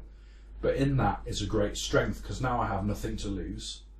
Yeah, so he's all on his own. Yeah. He's all on his own, and he's just going on he's just going to go on a rampage, but it's going to be done in a very... He's actually like a comic book serial killer version of the Joker. Yeah. Absolutely, So and the Joker is more just nefarious than Heath Ledger's Joker. I think this is going to be the darkest version you've ever seen of the Joker. I think so. And from the trailer, I got chills. That last bit of him holding the flowers coming down the stairs, fantastic. And the laugh is good too. Yeah, it's not like very forced. Yeah, exactly. Yeah. The best Joker for me is always going to be Mark Hamill, voice wise. Right. That. Yeah. Right. Because he's he's got fucking voice. amazing. Yeah. But this version of the Joker, I actually found interesting too. Yeah, because not just the fact he's a clown. When he was in that stand-up, sat in the audience, he just sort of went. He forced it. Yeah, which is what the Joker is all about. Yeah, the fact that he's smiling and that he's laughing doesn't mean he's happy. No, he should. I think on that occasion, it's because I think they're playing a version of him where he's a failed comic. Right. And I think that's in the mythos that he's a failed comic. Really? He tried to be... What, going back to like Killing Joke sort of... you'll see it in the Killing Joke. Killing Joke? There is in the Killing Joke. They actually tell part of his origin story, which is that he's a failed comic. He needs to make money. He's got a wife who's about to have a child. And he gets taken in by some gangsters, or robbers, or whatever it is, who wants to use him by putting on this mask, which is called the Red Hood. Okay. Batman is actually involved in trying to stop this Red Hood. It's all over the news, but it's not actually a person. It's something the gangsters have created who they'll follow after. Batman gets involved, and the Joker falls into the acid. That's how it works. A la Napier in Tim exactly. Burton's So that is Batman. part of the mythos. But And I'm obviously sure they removed the Red Hood element from Tim Burton's version, but Exactly. they kept the acid in. exactly. So, but this version, I'm more intrigued than anything else. Yeah, because it's makeup underneath. He doesn't look any different from any other. And the He looks thing- slightly manic, but it doesn't look any different from any He normal looks person. perfectly cast. Yeah. When he was first cast, I was like, he can be a bit, Joaquin Phoenix is either really, really good or really, really cheesy. I find him really cheesy. I think a lot of it comes down to the quality of the work that he's Yeah. been given, isn't it, as well? I mean, I'm not a big fan of his Commodus, if I'm honest. But No. then again, he did his job. You end up hating him. yeah, well, he's a child. He's Yeah. a man-child. And he in- even does it in with his voice and Gladiator. the way he talks. It's very Yeah. high, I'm which is I'm very good. sorely acting. vexed. It's just sort of like, yeah. But then he's got that twist to him about where have you been, little bee, and all that sort of Yes, stuff. exactly. Yeah, so it's like, I know what you're doing. I think I watched him in Signs. I thought he was great in that as well. to be Oh, fair. he's brilliant. But this is the first movie I've seen in a long time where I've just thought I'll go and watch this just for his performance. Because I think he's going to nail it. I think you're right. He looks brilliant. And I think he's done something smart as well. He's not trying to recreate anybody. He's taking elements that he's seen. There's little bits of the look on his face. It reminds me very much of Ledger. Yeah. It's got little bits there that is... That, Yeah. when he did that, is very much like the Jack Nicholson. And I wonder if that's what it's meant. Maybe a little nod towards it. Yeah. I think it's probably more along the lines of that he's depressed and he's trying to make himself Yeah. smile and he can't. But yeah, I like that. It's like a little push up of his cheeks to try and make himself smile. Yeah. Which also is a bit psychotic. Yeah. I don't know anybody out there who would try and do that. No. That to me, I am fucking excited. But it's a little bit like Heath Ledger's as well, isn't it? The whole, let's put a smile on that face. He's kind of trying to put a smile on his own face. He does it to the little kids. Yeah. He's trying to put a smile on somebody's face. It's exciting, isn't it? Like I said, it looks like an art house version of the Batman universe. And like I said, the second time watching this, I got shivers like you did in the last bit. And if a film gives me shivers, out of all these trailers we've watched thus far, that film is the one that I'm just thinking. It's the one that got me it's got an excited. emotional response. I agree. And that's when you know it's going to be a good film, I think. Because I don't think it's going to be shit now. No.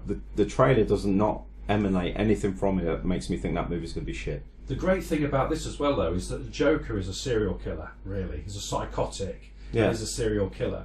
And he's a Joker. And we have, as an audience, an emotional response to the way that character is portrayed. If a character can do that, then they've nailed it. The question is, I'm just really hoping, really hoping that it's popular enough where You think it might be another Dread? maybe that Warner Brothers may watch this once it comes out. If the figures go high, which I'm hoping it does, because that's obviously going to be an R-rated movie or an 18 in this country. That has to be. If they There's make no it way anything- they're going to make that anything other than If that. they make that PG-13, I'll be really annoyed. Because Yeah, you me need too. him to be. If he's that bad, then you need to see him at his I worst. agree. So now my question is, That's got to be like 7 with a smile, isn't it? exactly. Yeah. I'm hoping he's as good as he looks, and that they go, we will be fucking stupid if we do not try and get Joaquin Phoenix into this new Batman trilogy. And they better go after him to get him in. Yeah. Whether or not he plays the same version, because He'd have to, otherwise there'd be a real. I think they'd have disconnect. to. And with the version they're going with the new Batman movie, which is meant to be very much the detective version of being Batman, instead of just, oh look, there's a light in the sky, I better go and sort it out. Right, 'Cause there he that's- is in his car, and there he is in his helicopter. And all That's the sorts one of- thing I never liked about all the other Batman movies so far. Batman never shows up until there's a fucking light in the sky.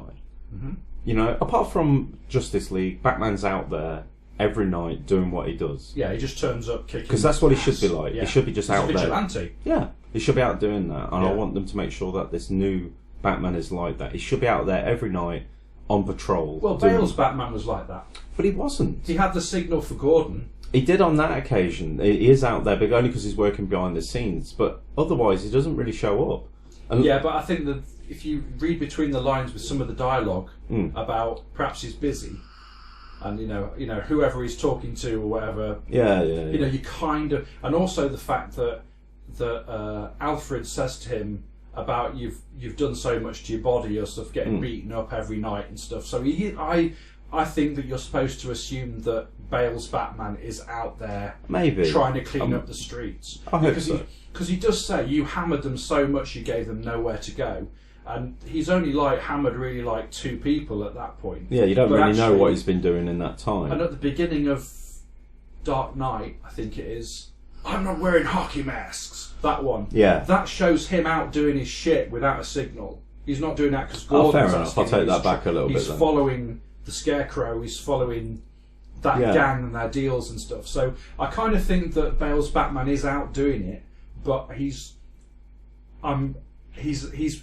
even in the Nolan trilogy of Batman, he's still a detective, but he's ever so slightly disconnected from the detective element, isn't he? They've done it in a way. The original Batman's a proper, basically a detective in a costume. That's who he is. Yeah. He's basically Sherlock Holmes who can kick your ass. That's who he is. Yeah.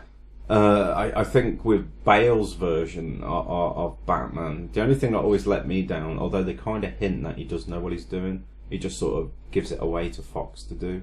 Because all the stuff that needs to be done, he's fixed it. Yeah. He sets up something so they can find the fingerprint of who put the gun. Yes. So there is detective work in there, but this new version of Batman is meant to be full-on detective mode, which we haven't seen. Evidently it'll have great action, and of course it's Batman. It's got to have. But the fact they're introducing the detective element excites me more than anything else, because we haven't seen it yet. You know what I mean? It's not just he shows up in his car, he gets out, you missed, and then he beats them up. Yeah. This time he will be full on out there all the time, doing what he needs to do. You want to see him in run down fucking tenement buildings and factories and I want to see him in the alleyways, gathering evidence and checking stuff and piecing things together that then tells him who he needs to go and kick ass. If they want a template for a movie, just watch the animated series. Right.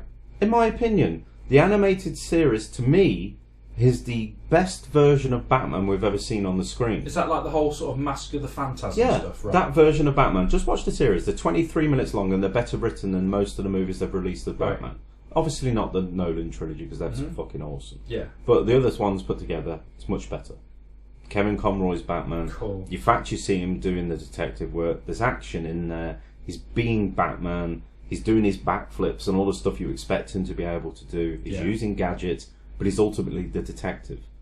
That's what you want. And that's what I want. And so we want Pattinson to be the detective version of Batman. Which is where he will be able to distance himself from the other actors that have played him. Yeah.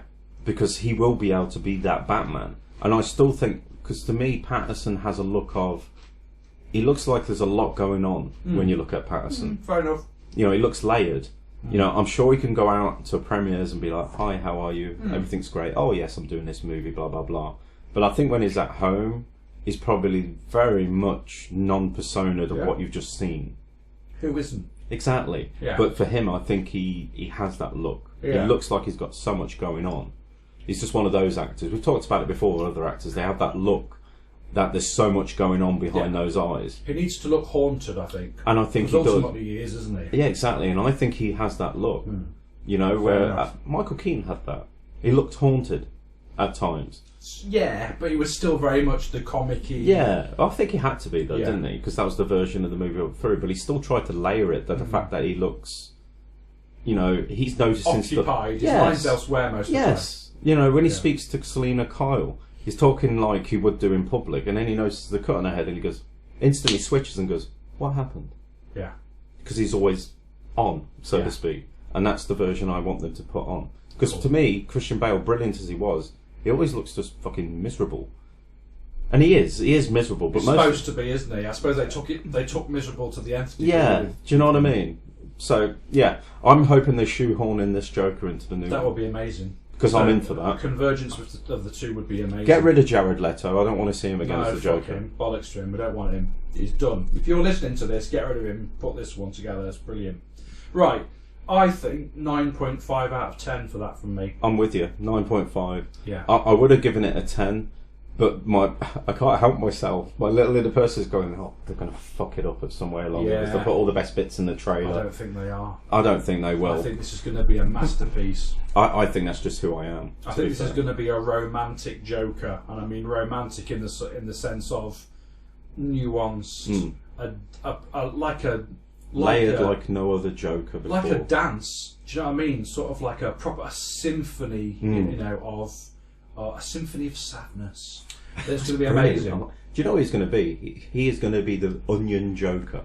Yeah, so many fucking layers. So many fucking layers. Yeah, that's definitely. what I think he'll be. I think so. That's good. So we're 9.5 out of 10 for that one.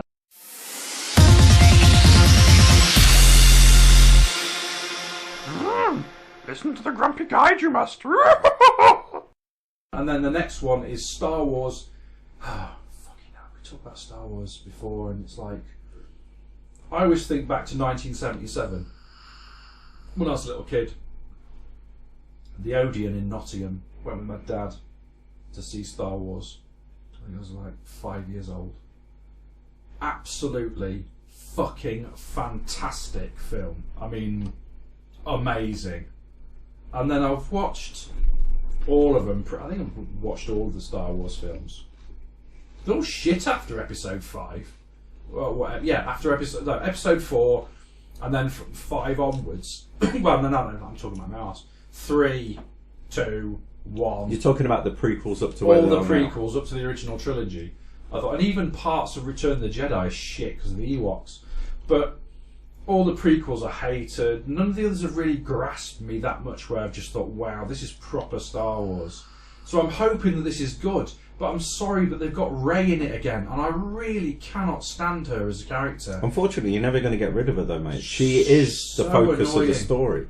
She's so annoying, and I'm sure I'm going to upset a lot of people when I say this, but it smacks of tokenism. I mean, in this day and age of LGBT and equality and all the rest of it, I think that's fine.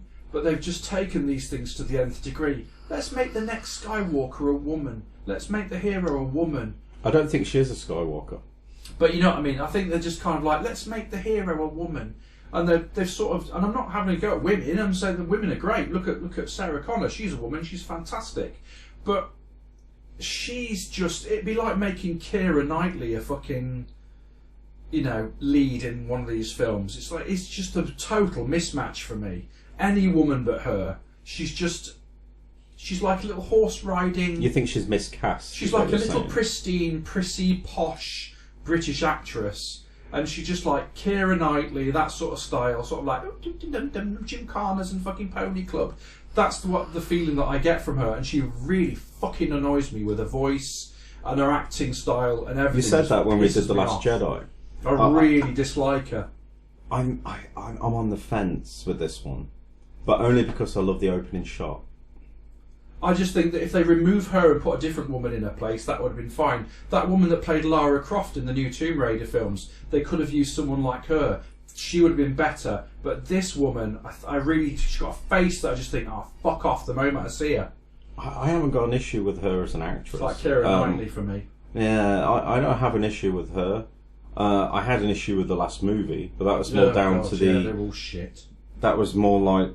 For me, the reason I didn't like the last movie was the storyline. We've had a chat about that. Go back and listen, everybody, if you... And what was her name? General Phasma or something, that one. Phasma, yeah. Oh, and she was shit. Misused. Yeah. Misused. She took a helmet off. That should never have happened. It didn't, though, did it? It got blown off. Yeah, part of it's the side stupid, of it. though, isn't it? I just...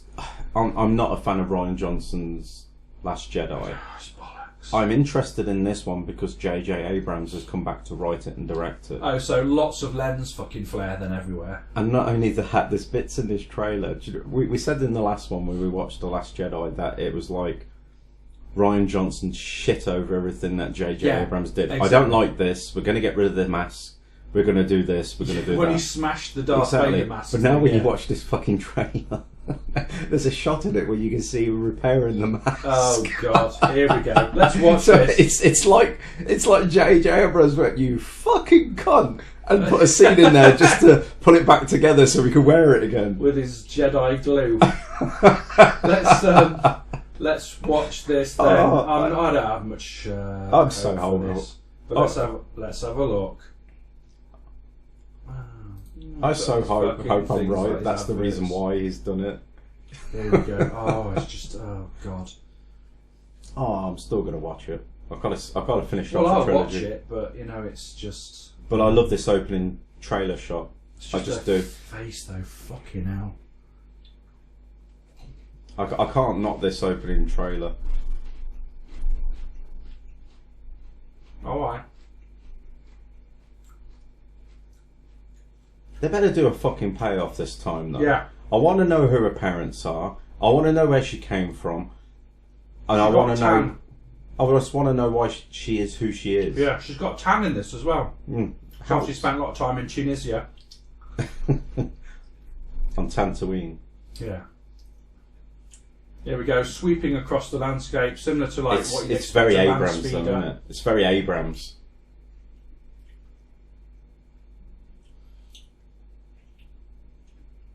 So she's turning around, she's running towards it. You see, this Away is from very synonymous, really, with a sort of Japanese samurai style. Oh yeah. I think the Music's good. I think this looks good. I just do. I know you don't like the actress and stuff like that. Oh but God, him again, boy. yeah, I know. But I think this movie's Lando. Yeah, Lando. You gotta love is, Lando. yeah, fantastic. So the saga comes to an end. Yeah, they're not doing any more of this storyline after this. Right, so this is the end of the This is Skywalker the end, trilogy yeah. type thing. I just think this looks Skywalker exciting. saga. And if nobody got chills when they heard this, No one what, sorry? this.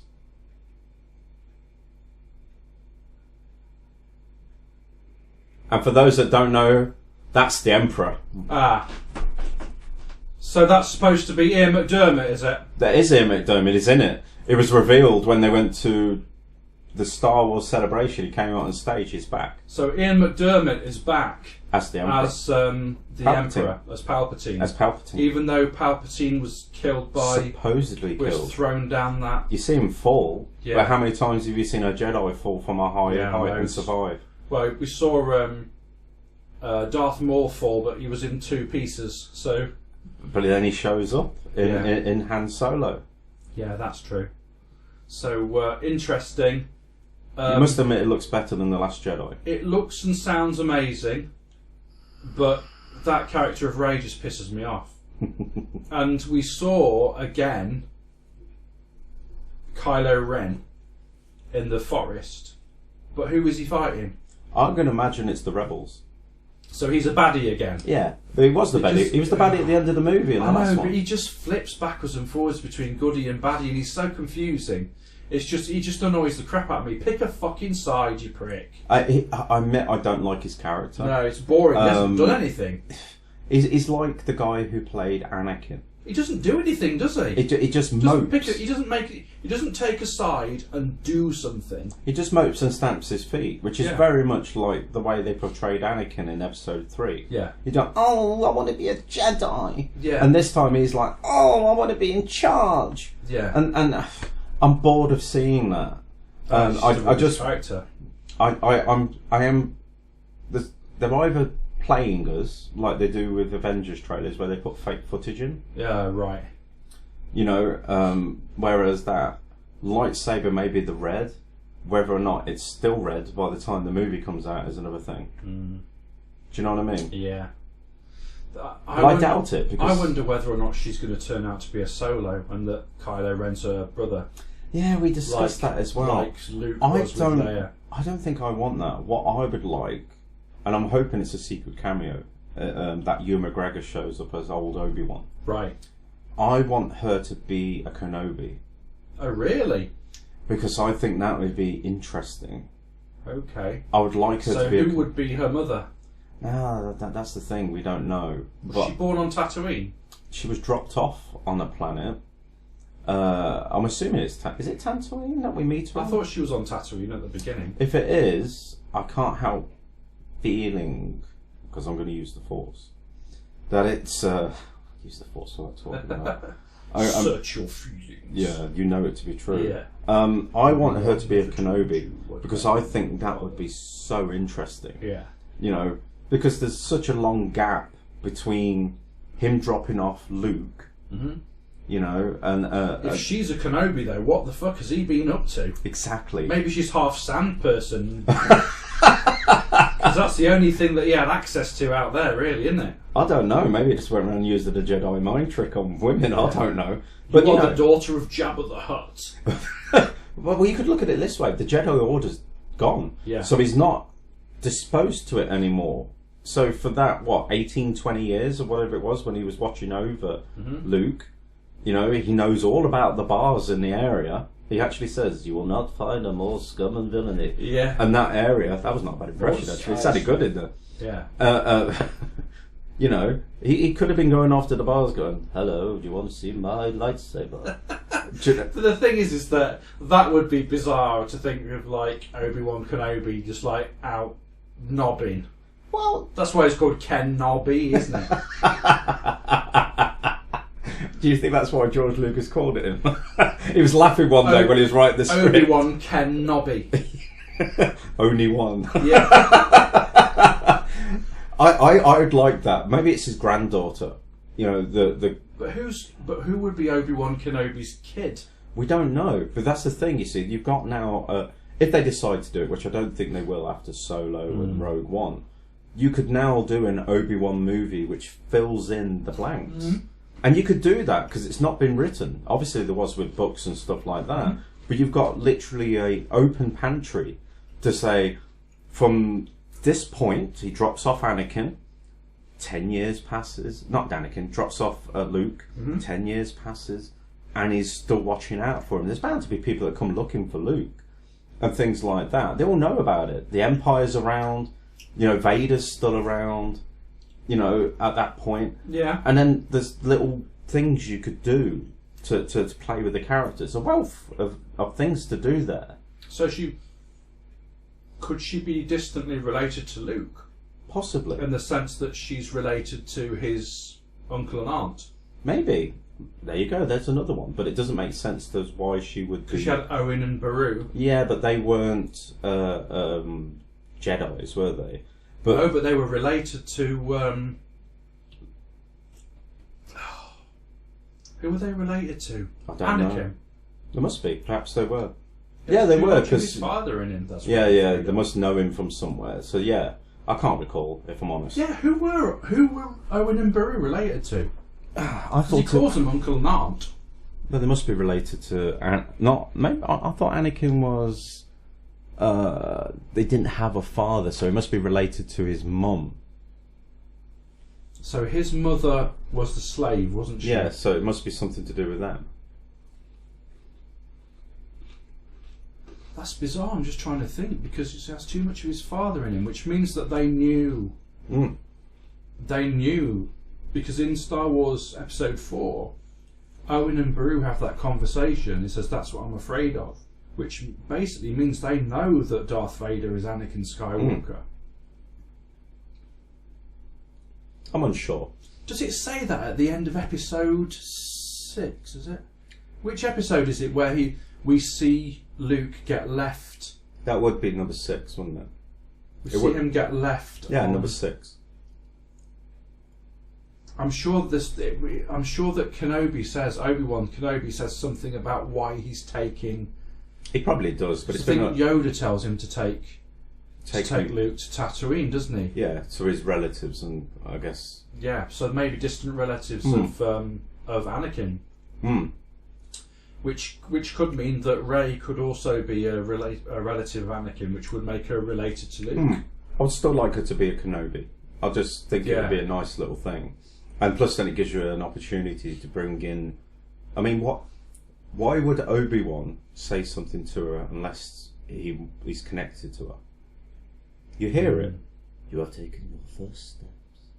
He knows all about her. He actually calls her Rey. Rey, you have taken your first steps. Which means he must be watching her. Whose voice was that, though? Both of them.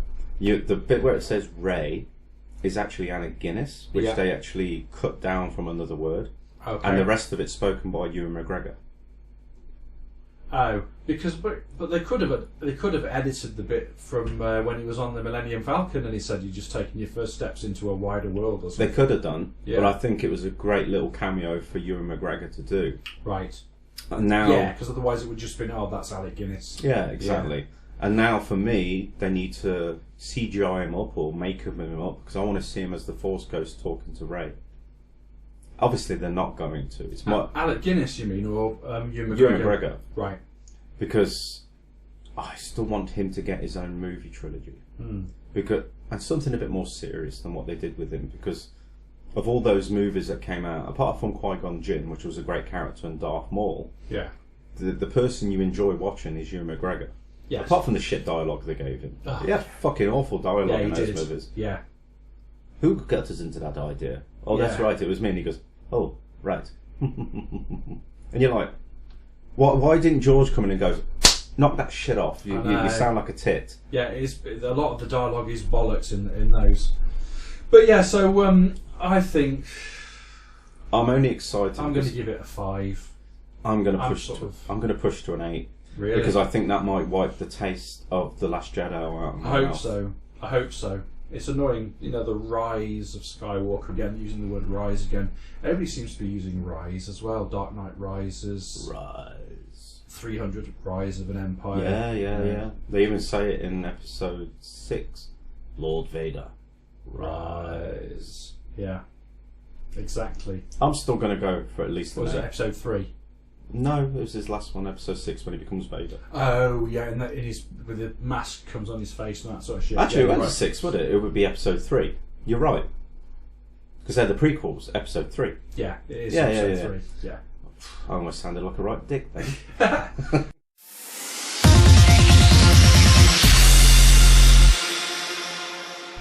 Well, thief, you're listening to the Grumpy Guide. Something made of gold, but far more precious. Let's watch the number 1 trailer that we got, and then we'll move on to Jane Silent Bob reboot and Once Upon a Time in Hollywood. But this next one that's coming up is really what we wanted to cover as being like what we think is probably going to be one of the Best. absolutely best. I amazing had movies no ever. idea how much I wanted to see this movie until this trailer dropped.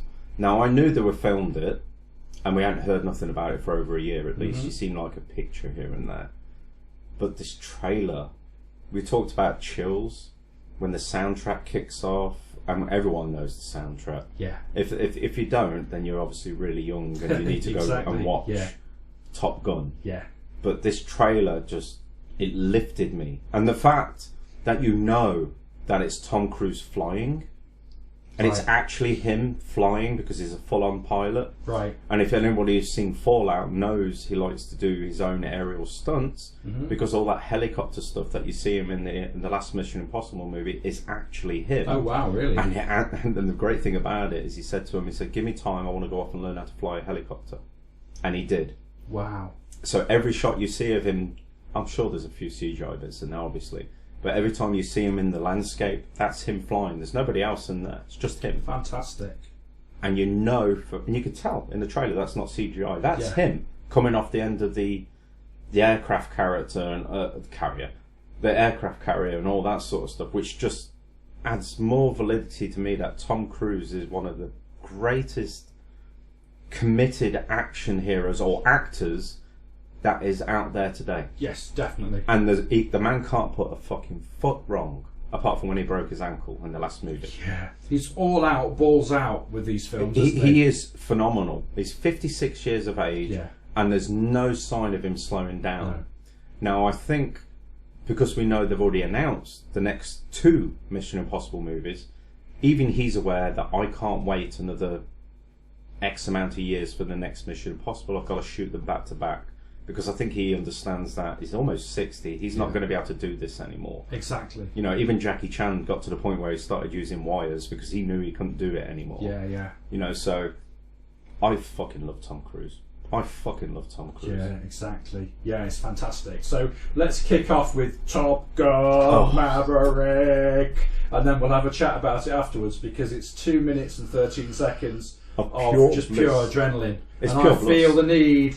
the For need for speed. And this time they are writing checks they can cash. Exactly. Oh. There we go. It just kicks in with that chime. Harold Faltermeyer's Yeah, soundtrack. fantastic soundtrack. Beautifully shot as well, isn't it? Mm. Some really, really good visuals. They're very similar to the original film, obviously. Oh, awesome. Tony Scott? Tony Scott. Yeah. Rest in peace, Tony, by the way. That is so cool. It's But what, that's amazing. 15 feet off the ground, if that? Easily, yeah. Yeah, you refuse to die, yeah. Look at that. I love that. I love that bong. Yeah, it's fantastic. That's great. And you see the silhouette of him there on the aircraft carrier. Ed Harris looking very, very wrinkly there. He does, doesn't he? Yeah. I actually thought he'd make a good replacement for Peter Weller as Robocop. Oh, yes. Yeah. What a life mysteries. There Oh. go the burners. Off we go, Maverick. Look, it's him. Yeah. It's actually him. Yeah, it's fantastic.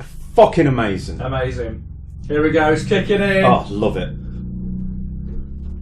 Look at that sunset, putting Same his jacket jacket. on, and his, Same bike. yeah, aviator sunglasses. Oh. It's John Hamm. Fantastic. Jennifer Connelly. I mean, it doesn't actually say what the storyline is, No. but I don't think it matters. Because it's Look at so... that. Oh, all That's the just sonic incredible, booms. isn't it? Yeah. Beautiful visuals. Look, at it's that him. Lovely It's barrel him. roll. Now he's gone ballistic, inverted. Oh. Absolutely fantastic.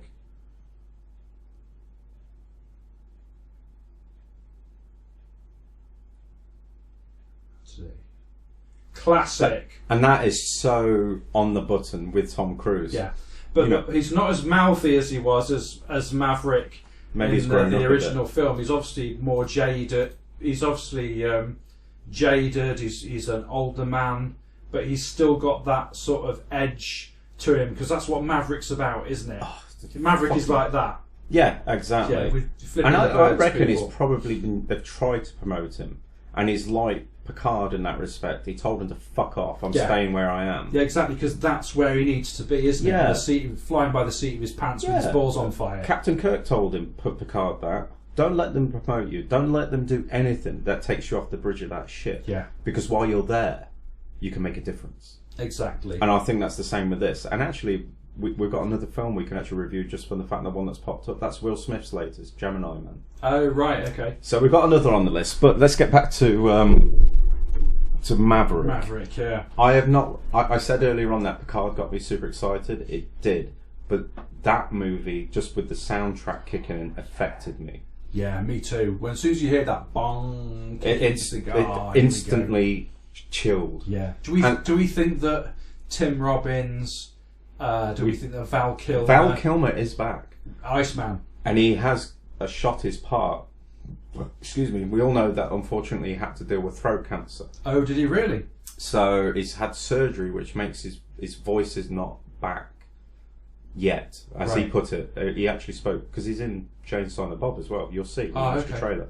He says that his voice isn't back yet, so he was concerned about being in the movie with his voice. But they were like, "Fuck that! You're Val Kilmer. Get in the movie." Yeah. So he actually sounds like when he talks about it. I kind of feel sorry for him, you know, because that man's such an emotive actor. You know, he's brilliant. I mean, they could improvise with that, though, couldn't they? Took a bullet to the neck or whatever. do you know what I Maybe. mean? I mean, I love Val Kilmer. I know he's got a bit of a bad rep for being difficult on sets and stuff like this, but when you're as good as he is, Yeah. He was great in Willow, wasn't he? Willow. Matt Martigan, fantastic. my favourite version of Val Kilmer is Doc Holliday in Tombstone. Oh, he's great in that. And for me, He's just ill all the way through that, isn't yeah, he? but he outshines the hero Yeah, of he the does. movie. Kurt Russell, isn't it? He does. He just commands the screen when he's on. I love Val Kilmer. I actually love him in The Saint. It's not even a particularly good film, but he's brilliant in it. You know, so for him to come back, I'm so excited just to see what they've done with him, because no doubt he will knock it off the park, knock out the screen again. And we all, it. Yeah, and we all know how big Tom Cruise is and what a brilliant actor he was. But he went toe to toe, standing in front of Tom Cruise, acting wise, Yeah. and won Yeah. in that first movie. Oh, it was great. Yeah. Iceman was Absolutely brilliant. a fantastic character. You don't really see. He doesn't get much screen time either, does he? He doesn't, but with the bits that he's in, he's superb. Yeah. And I actually feel really bad for doing that impression now, but I shouldn't have done that, so I apologise to everyone. No, I think you're just trying to get across that his voice has been affected. Yeah, it's not in a very derogatory way and anything like that. No, it's not at all. So I apologise if anyone takes offence. But for me, out of 10, I'm going to give that a 10. Me too. I just cannot wait to fucking see that film. Me too. The first one's a classic in God, different ways. This one looks like it's tapped into something from my youth again. Yeah. Do you know what I mean? Yeah, Because absolutely. I don't know what everyone else was out there like that, but my parents used to let me watch grown-up movies when I What was year a was child. that? 85 or something? Oh, a bit later, I think, but not massively later.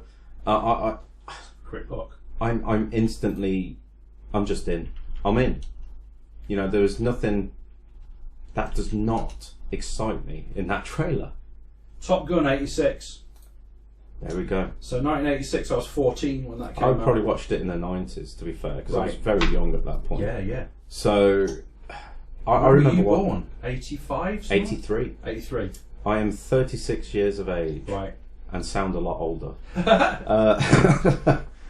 I've got nothing else to say about it. The fact I love Tom. I'm 47, and I can remember that, and I just thought, thought that Top Gun was just fantastic because it appealed to me as being a 14-year-old. Seeing that was just like fucking amazing. It literally, it hits every beat that trailer needs to do to get you involved. Yeah.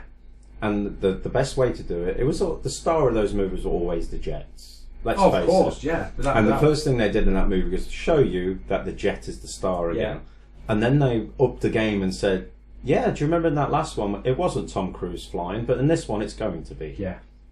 Do you know what I mean? Yeah. And Tom Cruise has stepped up to the plate on a character he hasn't played in 30 odd years and nailed He's it. smashed it, hasn't he? Now, and he doesn't say much in the trailer, but he doesn't have to. No, he doesn't need to. It's all about a display of prowess and skill rather than what you say. It's literally about actions speak louder than words, isn't it? God, yes. I'm So so that's excited. so this is fantastic. You know, Bruce Lee said, if you're going to make an action film, you keep the dialogue down. Yeah. That's quoting him verbatim. So that's what you do with an action film. You focus on action and keep the dialogue up. I agree. I think it also depends on the person who's the action star, because there's a lot of action stars out there that are not particularly good at delivering dialogue. You know, you get the rare exceptions where they're superb. Schwarzenegger's good at dialogue. Yes, he's got an accent, Limited, but he's brilliant. Yeah. Stallone, excellent at dialogue. You know, Van Damme. Van Damme. I was just about to say Van Damme, excellent at dialogue. Dolph Lundgren. The only person I won't put into that bracket is Steven Seagal. No. No offense, Stephen, but your acting ability hasn't grown over the last 25 Although years. he was great. Some of his dialogue was amazing in things like Out for Justice, Hard to Kill. Okay, I'll take it Marked back. for Death. Out for Justice is the only. Okay, I like Under Siege as well, but Out for Justice, he actually acted a character. Yes, he did. He was brilliant. He did an accent, and he was superb. I get the impression when he did Out for Justice that was actually probably closest to who he was in his life. Yeah, actually and now quite a bit of him he's in not like that anymore. No. He's become something else. He even lives in Russia now, doesn't he? Yeah, I think you're right. So yeah. he's become something completely different to the things that we used to love about him. Yeah. To me, he's become a very lazy action star. Yeah. You know what I mean? He must be really old now. He's got to be hitting his late 50s, 60s. Oh, he's got to be in his 60s. You think so? Easily. Well, he needs to stop dyeing his beard then, because it looks silly. Yeah. And Velcroing that wig on his head every week. God. Anyway, Top Gun Maverick. I'm going to give it a 10. I'd give it an 11 if I could, out of 10. Cause Hey mate, this is our point system. Yeah, he's going to get 11. It's just amazing. I think it's just going to be a great film. So let's have a look at like Adie recommended, Jay and Silent Bob Reboot. Reboot. There it is. You will Just love calling this. that up. Let me just switch off the adverts again. Is this it? Yeah, trust me. Yep, let's add that one, kick it in. Here we go. Jay and Silent Bob Reboot. Let's have a look. We've got the little ident at the beginning about the audience. Here we go. So we've got SWAT team outside a shop.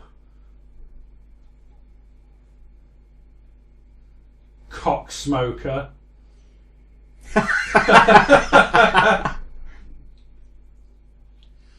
Outside a fried chicken, and Jay's tucking his cock between his legs, and then Silent Bob comes out with a gas mask.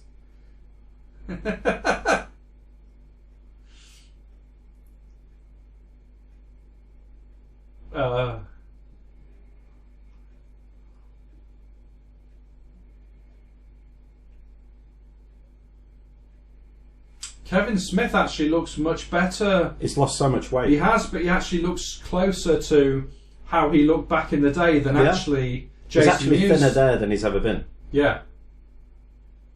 But Jason Mewes hasn't aged as well as Kevin. He's got a daughter in this movie. Who? Jay and Silent Bob. Oh, really? It's actually Jay's daughter who's being played by Kevin Smith's real life daughter. Oh, really? That's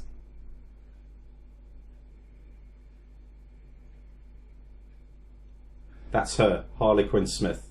Right. And you can tell. This is cool.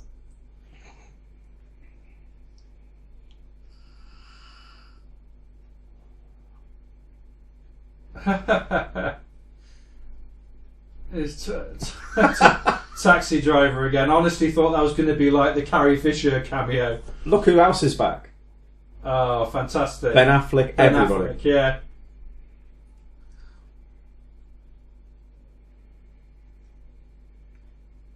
That was the guy that from Galaxy Quest. There's loads in this. Yeah.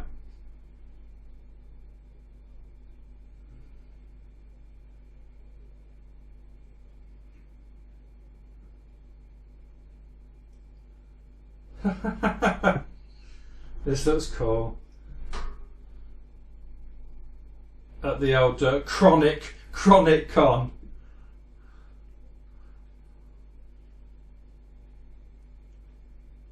That looks, and obviously these guys are. Doesn't it look great? Talking about at the end, you've got a little bit of pop up them talking about the reboot. What a nice looking trailer that is, and it doesn't look like over the past 20 years since they kicked off. I mean, Clark's. I think I saw that maybe in like 1990 or 1990. No, a lot later than that, mate. The movie wasn't 95 maybe. Roughly around then. When did Clark's come out? I remember seeing Clark's. Clerks came out in about what was it, 94? So 1994. Yeah. I remember seeing that. It was black and white, and I remember watching it thinking, "What the fuck is this?" But it appealed to my sense of humour. I was 22 at the time, and it was spot on. The comedy was just up my street. And then obviously we got into all the caper with all the other films like Mallrats, etc., which are just absolute, quality. And then of course Mallrats was really where these two really kind of came into their own, really. Yeah, and then obviously when they got their own movie, that's when you. I think everyone loved Jay and Silent Bob, but you kind of fall in love with them when it gets to their own movie. Yeah. If fly, fat ass, fly. Exactly. I'm excited for this movie because he's been tooting about returning to the View Askew universe for. Excuse me again, fucking hell. He's been tooting about returning to the universe for years. Yeah. And he wanted to make Clerks 3, which couldn't happen. Right. He also tried to do Mallrats on TV as a TV series, and it didn't happen. Right. But because he owns Jay and Silent Bob, they're actually his. The characters in the other movies are not owned by him, but Jay and Silent Bob is his. He could get it going. And it's obvious to me that if you're a fan of any Kevin Smith's work, you're going to fucking love this movie. Yeah. I love Kevin Smith and Jason Mewes. Yeah, they're great. They're so brilliant. And I love that in later years, for me, Kevin Smith's become more of a philosopher now. He's very philosophical, isn't he? Absolutely. And he's very knowledgeable about movies, isn't he? Yeah, I think a lot of it, he said he's a 48-year-old stoner or whatever it is. But it's the person he's become is probably somebody he never thought he would. Yeah. And he's really down on himself. He's a better director than he gives himself fucking credit for. Yeah. And I really wish, actually, if somebody listens to this and he listens to this back, stop beating yourself up. Yeah. You're a great director. My only issue is that you need to go, I'm going to go and give it a go. You know, if somebody offers him something big, he tends to shy away from it because he doesn't think he's a good Didn't he director. once take a shot at Death of Superman? He wrote it, I believe. The one with Nicolas Cage. I'm not sure. Did he write Death of Superman? He wrote... Or did they ask him to... No, he wrote the original couple of drafts, and then when Tim Burton came on board, Tim Burton wanted his own writers to do something, and he kind of got sidelined. Right.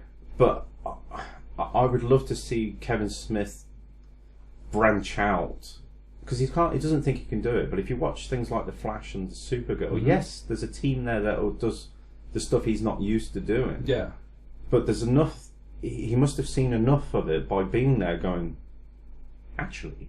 Yeah, I probably can do this. Yeah, he kind of learnt it by osmosis. Yeah, exactly. If he just surrounds himself with a team that he knows will be able to handle those type of things, he'll fly. Yeah. He just, as you said, fly fat ass fly. Yeah, it's not fat anymore though. It looks great. But he needs. I want him to step out of his comfort zone. Yeah. I want him to, because I've always thought the same about M. Shamlin Knight.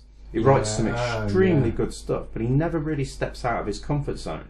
There's always some fucking twist that he has to put in. Yeah, and he sort of paints himself into a corner a bit with some of those things.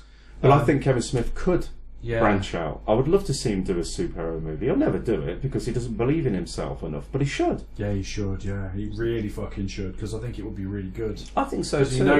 He knows the universe, he knows all the different characters and where they're going and what's at their heart. Yeah, he said, I can't do action. Mate, you've already done it with your comic books that you've written. Green Arrow and your Batman, Cacophony and The Widening Gyre. You've already done it. You've just done it in the storyboard form. But that's effectively it anyway. Once you've done that, what we need to do is direct it. And exactly. Yeah. Bless him. I'd love to see him. Love to see him spread his wings. Yeah. And I hope someday he'll go, you know what? I can do this. Fuck this. I'm going to give it a go. In his 40s, maybe in a couple of years, maybe he'll wake up to that. I guess he went through a lot of shit with his heart issues. Oh, bless him. I'm so happy he survived. He would have been one of the few people out there where I would have generally probably cried. Yeah. Because I listen to almost every podcast he does. I love all his films. It's like Smodcast, is it? Smodcast, fantastic. I wish you'd give us a shout out, actually, Kev, if you're listening back on this. The Grumpy Guy, that would be lovely. Yeah, well, we should sort of link to this episode on his Smodcast and just go listen to this and check us out, because that would be cool. So, that looked fucking funny. Obviously, they can't put all the sort of stuff that they would put the into list the film of cameos in here, that movie is amazing. I mean, they've always been like that, haven't they, with cameos, which is really good because they have. I mean, a lot to it. You mean now he's got Val Kilmer? He's got Melissa Benoist who plays Supergirl. She was playing Chronic in that trailer, right? In the reboot, Blunt Man versus Chronic. I think the movie's called. Yeah. You got Val Kilmer playing Blunt Man. Right. What a bloody great callback! He was Batman. Now he's Chronic. Yeah. Fucking brilliant. I love it. You've got Chris Hemsworth. Thor himself shows up in this movie. Ben Affleck shows up in this movie. Yeah, that was funny. And according to Smith, they hadn't spoken in 7 years. Right. If you listened on his latest podcast, after you listened to ours, by the way, he talks what's happened. Right. So now he's got his friend back to play with. Matt Damon's in there. That's cool. Do you know what I mean? Yeah, the list goes on, and I'm sure there's secret ones we don't know about. Do you think that moviepoopshoot.com will? I'm hoping it makes an appearance. I hope so. I would imagine it makes an appearance. I would be surprised if it didn't. Clown shoes. What fucker said that or something in it, and he goes and they go and find him. Exactly. The only thing I don't like about that, and I'm sure Kevin knows this now, is that if you watch when he's meant to be typing, the camera's back enough where you can see he's not actually touching the keyboard. Oh, okay. Because he didn't need to. But they could have done that on purpose for a laugh. I don't think he did. Right. I just think he probably thought people wouldn't look. Right. But I'm excited. Batmobile's just gone by. It sounds like a Batmobile, doesn't it? Hope he has.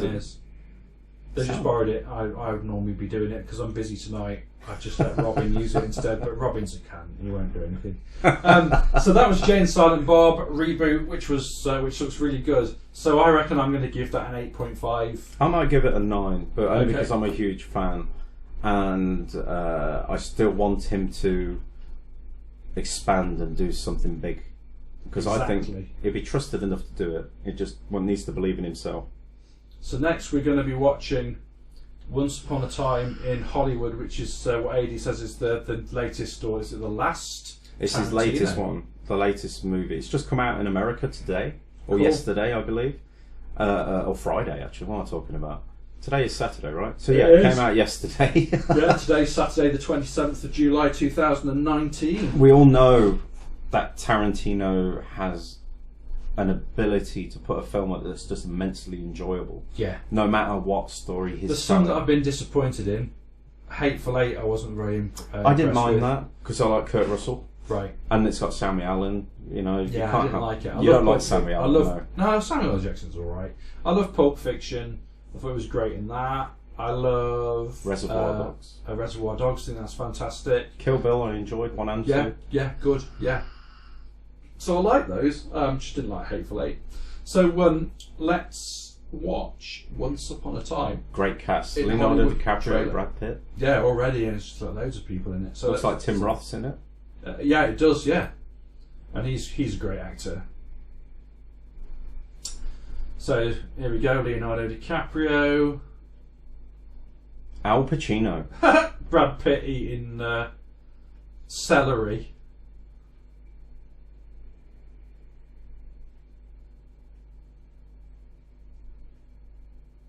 Al Pacino, Al Pacino. he's great. So it's sort of a referring back to Inglourious Inglourious Basterds. Bastards, which is a great film. Margot Robbie, another Yeah. great actress. Indeed.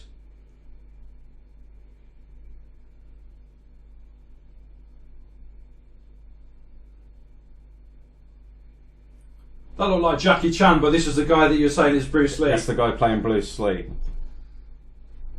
So very Bruce Lee looking, a little bit of Hateful Eight sort of scene there.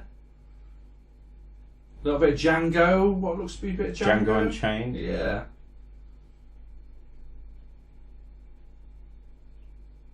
That looks a little bit like The Revenant as well. The A way little that bit. he was dressed like that.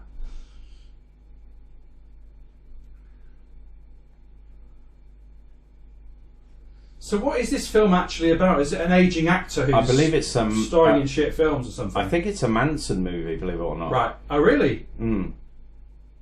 Shannon Tate, yeah. So it would be Oh, Manson. so this is all about the Charles Manson. Mm.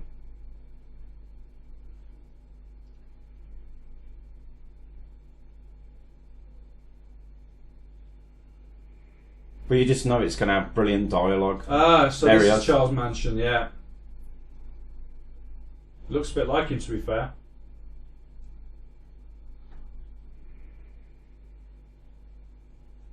There's your Bruce Lee. Yeah, it looks a little bit like Bruce Lee. See, Margot Robbie, she was in Wolf of Wall Street, wasn't she? She was Yeah, also she in was great. Suicide Squad as Harley Quinn.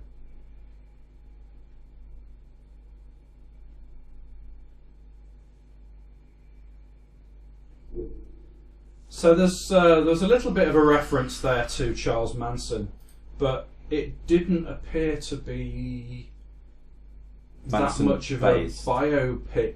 I don't think it's a Manson, or is it biopic, but just I know he's in it. to say that he exists within I think that universe? I'm not sure, to be fair. I just know the trailer looked fun when I watched it. Yeah. And I haven't really followed much about it, if I'm honest. Excuse me. I haven't followed too much about it, if I'm honest. The cast is what got me excited. Yeah, exactly. You know, But I'm intrigued over the storyline. the Manson sort of, and obviously he killed. I think he murdered an actress, didn't he? That lady. Yeah, Shannon Tate. Yeah. So there's obviously a link to her in that, but as to how far that goes, other than the fact that maybe she ends up dead in this film, is it going to have more reference to Charles Manson in it? I would Or is it just imagine gonna there'll be more that in at that. some point she gets killed and that's it. I know there's a group of girls that you see walking towards the camera, and I Right. believe they're meant to be his followers. Right. Okay. Also, Harley Quinn Smith, again, she's one of them. Right. So I'm assuming that it's woven into his storyline of this Dalton character, Right. So the whole Manson family and the sort of interaction. thing. With Yeah, that. yeah, I think so. Yeah. From what you can see. I won't know much more until I've seen the movie, if I'm honest. I tend to stay away from reading much about Tarantino's storylines. So I like to be surprised when I watch him on the screen. Right. So I'm not You're bigging myself. Yeah. Yeah. So I'm not bigging myself up for something if the film's not overly. That's a brilliant. good point. Yeah, You know? you don't want to kind of build up your own expectations Exactly. and find yourself disappointed when Precisely. you watch I do that a lot now. I don't watch many trailers anymore, unless it's something I'm really interested in, like Picard. Yeah, I had to yeah, watch Maverick Yeah. and things like that. But when it comes to the movie, I'll watch Marvel movies, I'll be honest with you. I'll watch those trailers religiously because I get excited about those. Yeah, to see which new character's going to yeah, be revealed or what I mean, the twist is going to be. Or Yeah, I mean, we talked about Goosebumps earlier on, and in Avengers Infinity War, it's the only film that's ever done it to me, where I sat in a crowded cinema. I don't know if you've seen the movie, James, but there's a bit where two of the characters, Wanda and the Scarlet Witch, are getting their asses handed to them by these aliens, and a train goes past, and there's a silhouette of a man standing there, and they throw something at the silhouette, and it catches it, and steps out, and it's Captain America. oh no, I haven't seen that. No. And only time I've done it, I made an audible yes in the cinema because I got excited that the Alan Silvestri score kicking in, you know, dun dun dun dun dun. Right. And I was just, it's the only film that's done it to me. So I don't want to. I think that's in the trailer, to be fair, but I don't want to watch it and get myself too much. Yeah, exactly. Because you might lose something in the actual viewing of exactly. it. Yeah, exactly. Yeah, cool. So that was Once Upon a Time in Hollywood. So that was a little bit of an impromptu one. Personally speaking, thought it looked reasonably interesting. I'm interested in seeing the Manson family involvement in the story. Hopefully, it doesn't glorify what Charles Manson did, because he was I an doubt absolute it. I fucking can't. bastard. If there's But, anything that Tarantino does do, though, he does not make stars out of the bad guys. no. You know that He'll show him for what he was. yeah, I hope. they're basically cunts. Yeah. These people, you know, Yeah. if you're watching Glorious Bastards, he makes sure you know that Nazis are cunts. Yeah, exactly. Do you know what I mean? And he's Yeah. doing the same there. Manson is a cunt. Yeah. That's what he does well. Yeah. So. Yeah. So hopefully it'll be like that. It'll be portrayed well. So that was. So that's all of the trailers, really. So a really, really good set of movies coming up, and some of them just been released as well. And so some of them it's are only exciting. just around the corner. Yeah, exactly. And when did you say Picard was coming out? 2020, I believe. Right. Okay. So But I'm next going to year. imagine it's early 2020. Right. Might be the spring schedule on Amazon. Yeah, I hope so. Fantastic. Interesting that Amazon gets it as well, as opposed to it being a Netflix. I thought that. You know, when I first heard about it, I thought, oh, it's going to go on Netflix, because obviously they put it on their CBS app in America. Right. And the reason we get it, because the app's not available here. Oh, okay. So we get it through Netflix. So Yeah. we bought it and went, yeah, we'll have it, because Discovery's done really, really well. I'm sure there was a bidding war. Yeah, it wouldn't must have surprise been. me. Yeah. And, you know... Especially the fact that Discovery was on Netflix. Yeah, exactly. Yeah. And I'm pretty sure there was probably a bidding war, and Amazon just flopped out their massive dick and just went, fuck off Netflix. Choke on this. Yeah, exactly. Because I think they knew that Picard, as much as I like Discovery because it's a great show, Yeah. Picard is going to be a bigger draw than Discovery Oh, is. yeah, because it's going to attract all the next generation fans as well. Exactly. Yeah. I was actually hoping, the only thing I took away from Discovery that I really liked was the three people playing Captain Pike, number one, and Spock. Right. And if CBS have got any brains, I know they're bringing them back for little mini shorts, if they've got any brains, they will make a Captain Pike-centric Star Wars series. Right. Star Trek series. Yeah. Fucking hell, I've just lost my geek cred in one line. Do you know what I mean? Yeah. If they've got any brains, they'll give us an Enterprise series with Captain Pike, as it was meant to be back in the 60s. Yeah, before sadly the actor was he died, didn't he? And he did indeed. Suddenly, and they had to replace him. Yeah, and that's where Captain Kirk came from. Yeah, exactly. So I want them to do that, because there's a wealth of time there before Captain Kirk steps on that bridge. Yeah, exactly. They've got a massive gap, so they could use that to their advantage. Exactly, and the guy playing Pike is fucking awesome. Yeah. Did you see the second series of Discovery? No, I only watched the first one. Well, the second series is on Netflix now, so you Right. can watch it. He's brilliant. Anson Mount is brilliant. They could use him then. I hope they do. Yeah, just use him, same universe. Yeah, just do it because he's brilliant in it. Yeah. It's really charismatic. I mean, to be fair, that's what they've done with the movies, right? You know, they had William Shatner playing the TV version of Kirk, and then they just put him in the films. You know, Yeah. so why not do the same thing with the current Pike and Why put him in a not? Pike film? Why not? It doesn't make any sense to use anybody else, really, does it? If they already fit that description and they can do the job well, then Exactly, just make and, that and the thing transition. that everybody took away from the second season of Discovery, apart from it being fun, and it was good, is of how much they like Anson Mount as Captain Pike. right. And if he's a standout person on the show that you're pushing, you should be going, we need to have a chat about Anson Mount becoming back as Pike, because he's superb. And it also gives them a chance to bring back the Enterprise as one of the main... And it is. In the Star Trek universe, the first thing you think about is not Captain Kirk, No. it's not Captain Picard, it's the Enterprise. Yeah. That's the biggest star of the show. Exactly. Do you know? And you see the Enterprise in Series 2, and it's wonderful. Yeah. You know? There's an updated version of the 60s set, and you can tell. Right. You know, it feels like the Enterprise That's as soon as you cool. get on, you know? But you're absolutely right, because, I mean, if you made a Star Trek film, with the original cast playing the same characters, but you put them on motorbikes or you put them in another ship, you know, and called it, I don't know, the Explorer or whatever, people would just go, what the fuck, where's the Enterprise? So you're right, people care more about the actual ship Of course they do. anything else. You know, there's a reason there's been Star Trek has revolved around the Enterprise over the last, was it 50, 60 years? 50 odd years, isn't it? It is because it's enduring. You know, you can recreate the ship in many different ways. Yeah. If it gets destroyed, it becomes A, then B. And admittingly, we didn't see the C apart from a short appearance on The Next Generation. But when the Enterprise D showed up, you're like, oh, what an amazing ship. And then obviously that gets destroyed in Generations. And then when the E shows up, you go, oh, what an even more amazing ship. Yeah. And it just gets better and better. But they keep the same design, which is really great, isn't It's it? still got the same look. Yeah. You know, it has to, doesn't it? It has to, because Yeah. it's the Enterprise. Absolutely. Otherwise, it would just be weird, and Yeah. people saying, "Well, that doesn't look anything fucking like the Enterprise." Exactly. So I don't like original. the design of the Discovery ship. Right. If I remember correctly, that was their original design for the Enterprise. Oh, okay.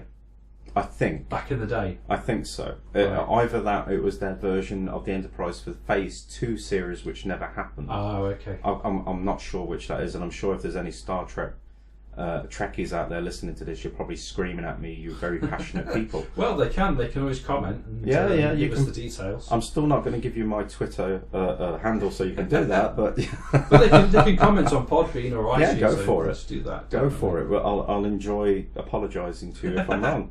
But I want to see that now. That's what I want to see. Exactly. It looks good. So that's we've watched like 11 or 12 trailers, and we've talked for a considerable time, 2 hours and 26 Bloody minutes. hell! And here's you saying it might be an hour. yeah, exactly. So, but we did have, to be fair, we did have a couple of extra trailers to, Yeah, we did. to watch as well. So, And we've ranted. Yeah, we have. Yeah, but I think hopefully we've got across how we feel about these films. And I certainly hope we've actually entertained everybody out there, because I've talked more in this podcast of the Grumpy Guy than I think I ever have. Well, it's good. It's good, isn't it? It's good to talk, as they say with the old BT adverts, whatever it was. So, with that said, at 2 minutes 27 and 8 seconds, I think it is, or thereabouts, I think we'll wrap up this episode before we go on far too long and everybody falls asleep. So again, listen to us next time. We'll be reviewing more trailers. I think we're just going to keep doing trailers for the next few months and just kind of build up a suite of our predictions for those films, and then we can watch them and do our own reviews of the film, and then come back to what we said initially to see whether we were right or wrong. Yeah, like I think we did so. with the original trailer Trashdown 5 some years ago. Agreed. And then we can also, well, obviously we'll still throw in a regular Grumpy Guy director's commentary. And a rant on The Rock, so we try and pick anything that's got The Rock in it, definitely. I'm actually going to go and watch him next week. Oh, really? Because I think it's next week. Hobbs and Shaw comes out, which is a Fast and Furious spin-off. Yeah. But it looks fucking brilliant. Right, well, I hate the twat, so you it can go and watch that. So, with that, ladies and gentlemen, I have been James, and you've been listening to The Grumpy Guide, and with me has been... Adie, and we will see you next time on The Grumpy Guide. Please, if you're out there listening to us on Podbean, you can now subscribe to us on many different platforms. You can find us on Apple Podcasts. You can also find us on what, James? Spreaker as well. So you're out there, please share us. If you don't like what we've said today, tell us. We want your views. I think I'm going to start uploading these onto YouTube as well, because I think sometimes you get a good exposure on there as well. So I think we'll make this as like a 2019 launch on YouTube. So it'll be YouTube, iTunes, Podbean, Spreaker. Yeah, anyway where you can find us, we're going to be there. Exactly. We're always going to be here to have a nice grump. We are. And we will indeed. see you on the next Grumpy Guide, which we hope will be soon.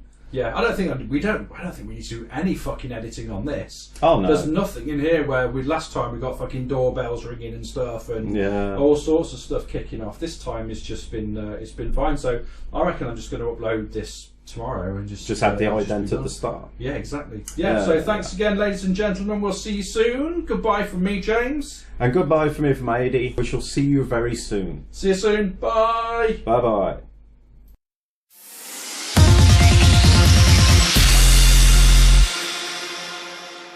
I was born in the dark.